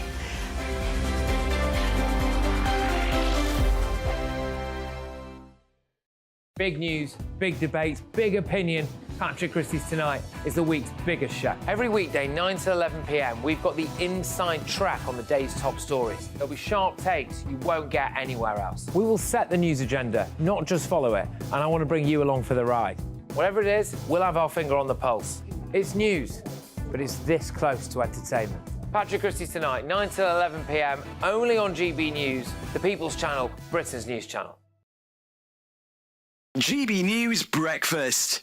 Every day from 6 a.m. So the highway code was amended recently. Passed me by, but anyway, a new poll suggests this has made no difference to the safety of road users, and I could believe that. Yeah, there was an awful crash in London, wasn't there? A bus and a pedestrian yesterday. Fatality. So we're asking, is the highway code fit for purpose, or should we just scrap it altogether? That's our debate this morning, and we're joined by Danny Kelly. She argues highways are not fit for purpose, and cycling instructor Anna Hughes thinks they are. Good morning to you both. You see, Anna, I think it's a good thing. I think the highway code is a good thing. I just don't think that any of us pay any attention to it, or we should all be tested on it quite regularly, I would have thought. We should have revision courses in it. Yeah, I think you just summed it up, Eamon, by saying the changes passed you by. I actually asked a few of my fellow cyclists and pedestrians, what is classified as vulnerable road users, about this very thing. I said, has the new highway code made things safer for you? And most people said, not at all. Drivers don't know what it is. They don't know what the changes are. They probably don't know what the rules are to start with. And as you've just said, doing refreshers is a really good idea. It's a bit bizarre that we're given a license to operate this quite dangerous machinery, and then we're never tested again, and especially not on the highway code, which is, especially when it changes, why wouldn't we be retested on that or have to do refresher courses on it? You know, there are conflicts on the road, there are fatalities. It makes sense to be aware of what the highway code says, because it is there to keep us safe. Yeah, Danny Kelly, when I think back, I think it was 1999 I passed my driving test. Hardly any bikes on the road then, to be honest, probably virtually none. I'm Christopher Hope. And I'm Gloria Di Piero, bringing you PMQ's Live here on GB News. Every Wednesday, we'll bring you live coverage of Prime Minister's questions when Rishi Sunak and Sir Keir Starmer go head-to-head in the House of Commons. We'll be asking our viewers and listeners to submit the questions that they would like to put to the Prime Minister, and we'll put that to our panel of top politicians in our Westminster studio. That's PMQ's Live here on GB News, Britain's election channel.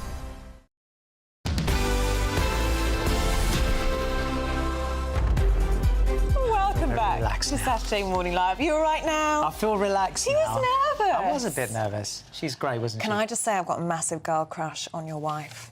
That's I'm jealous of you. because I got a crush on her too. That's awesome. Great. I knew we were We've in got sync. that in common. That was brilliant. No, she's amazing. She's even more amazing in real life. Like, wow, you're the most stunning person I've ever seen, and you're clever. So, yeah, Emily, it was amazing to have you on the show. Thank you so much for joining us, and you are a very lucky man. I am a very lucky man. Can you see that there's flowers all over the place? Yeah, there's just, we just have a little look over here. Because I knew that Valentine's Day was coming, as I've said all the way through the show. And these are absolutely stunning. We're going to tell you why they're here in a minute and who creates these beautiful, beautiful arrangements. Absolutely brilliant. And the question is, Are you ready for Valentine's Day? Yes, or... no, not yet. Are you? Oh. Yes, of course, prepared. Yeah, oh yeah, because you really knew about it at the top of the show, didn't you? Absolutely. Amazing what happens in 2 hours. Yeah. Or are you going to be one of those people who's scrambling around trying to buy flowers at last minute? Well, luckily, if you have them, we have an expert in Valentine's Day DIY. Yeah, I'm very excited to say that we're now joined in the studio by Valentine's visionary. It's a good title, isn't it?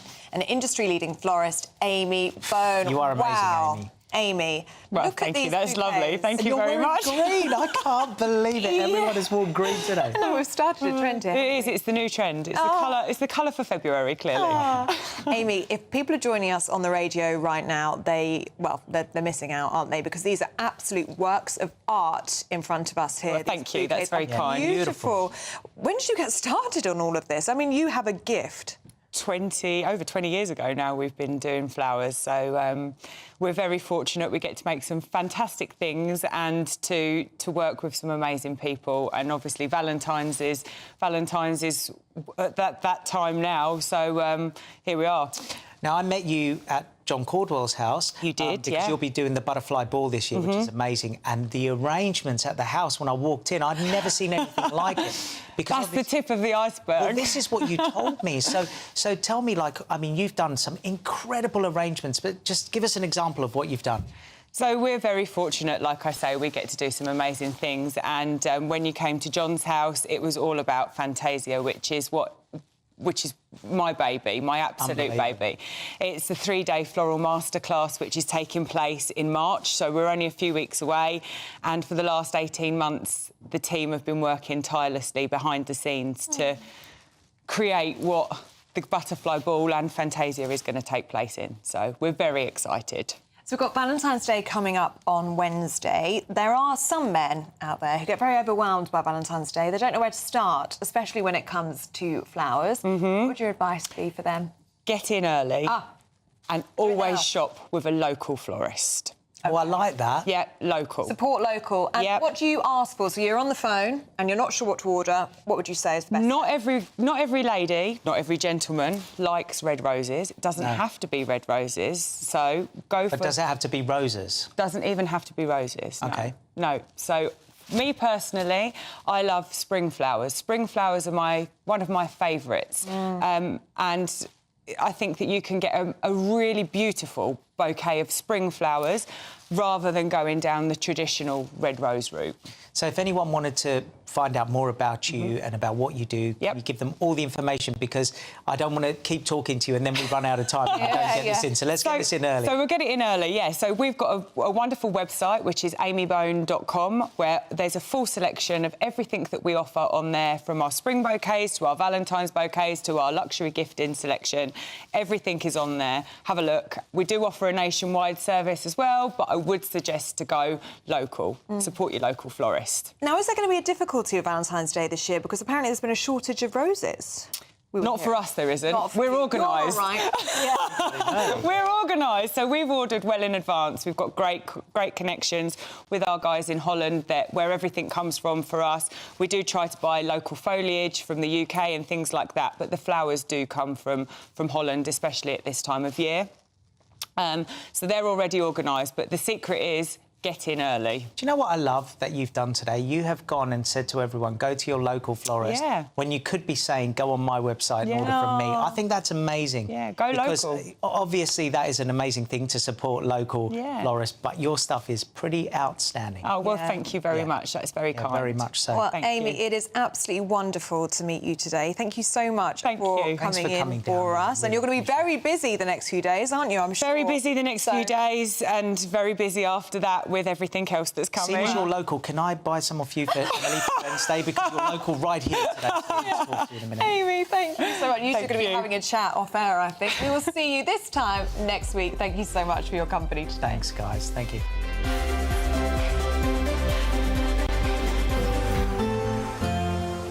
A brighter outlook with Box Solar, sponsors of weather on GB News.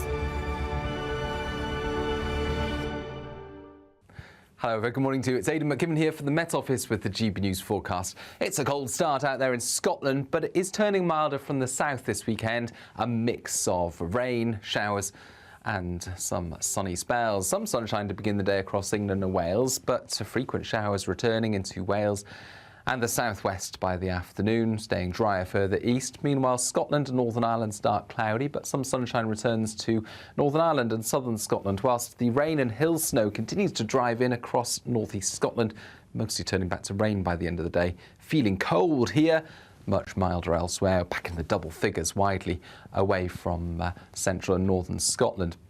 And that rain continues to drive into northeast Scotland during Saturday night. Snow confined to the tops of the mountains. Otherwise, for much of the UK, it's a blustery night with further showers or longer spells of rain moving in from the west, a lot of cloud cover, and as a result, for most, it is frost-free, temperatures staying in the mid to high single figures in many places.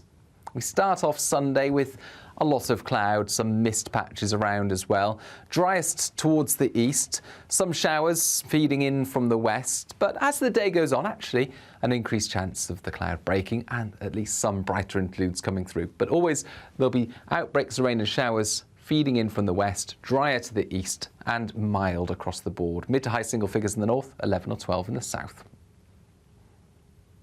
Looks like things are heating up. Boxed boilers. I'm Michelle Dewberry, and I'm not here to tell you what to think. I'd much rather hear what you have to say. So send in your opinions to gbviews@gbnews.com. Keep them clean, and you never know, I might read them out. With my panel here on Jubes & Co, we debate, we get stuck into the issues of the day on a show where all views are welcome, especially yours. GB News, the People's Channel, Britain's news channel. Patrick Christie's Tonight. Weekdays from 9 p.m. Mike Freer joins me now. Mike, thank you very much for coming into the studio.